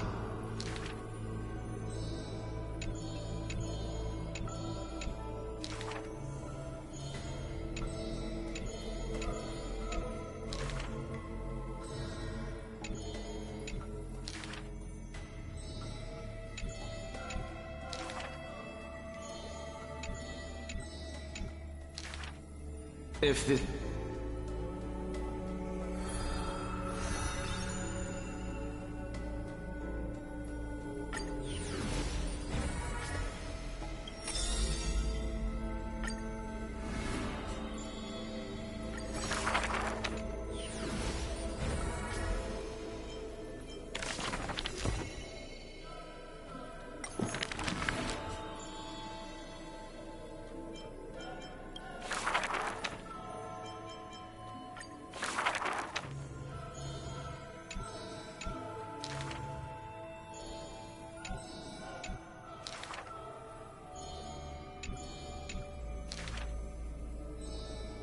Though I can no longer see, I still want to don the garments you weave.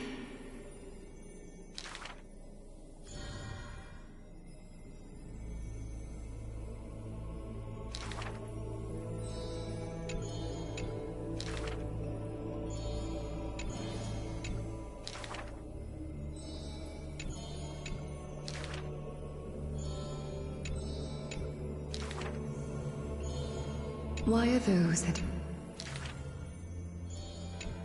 If you...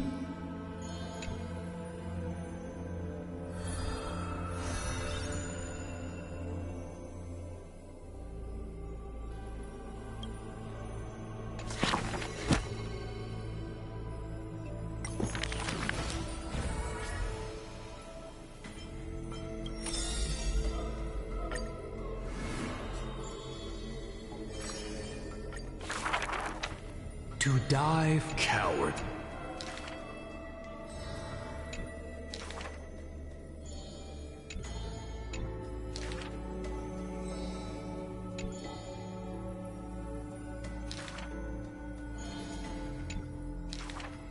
Therefore, never turning. Your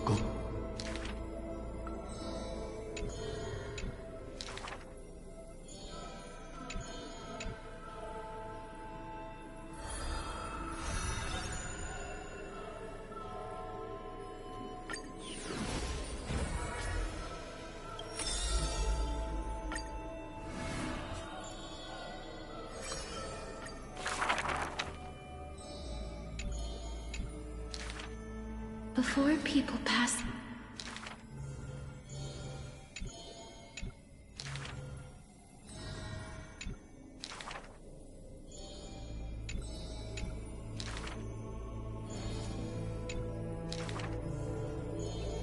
This is true.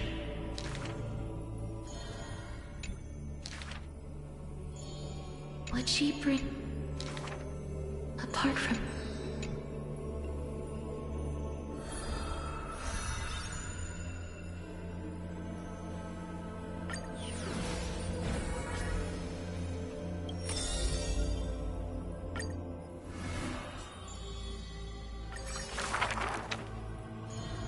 The first...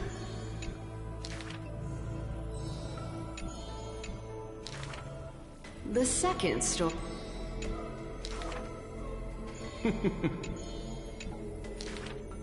The third story... I think The fourth story is called...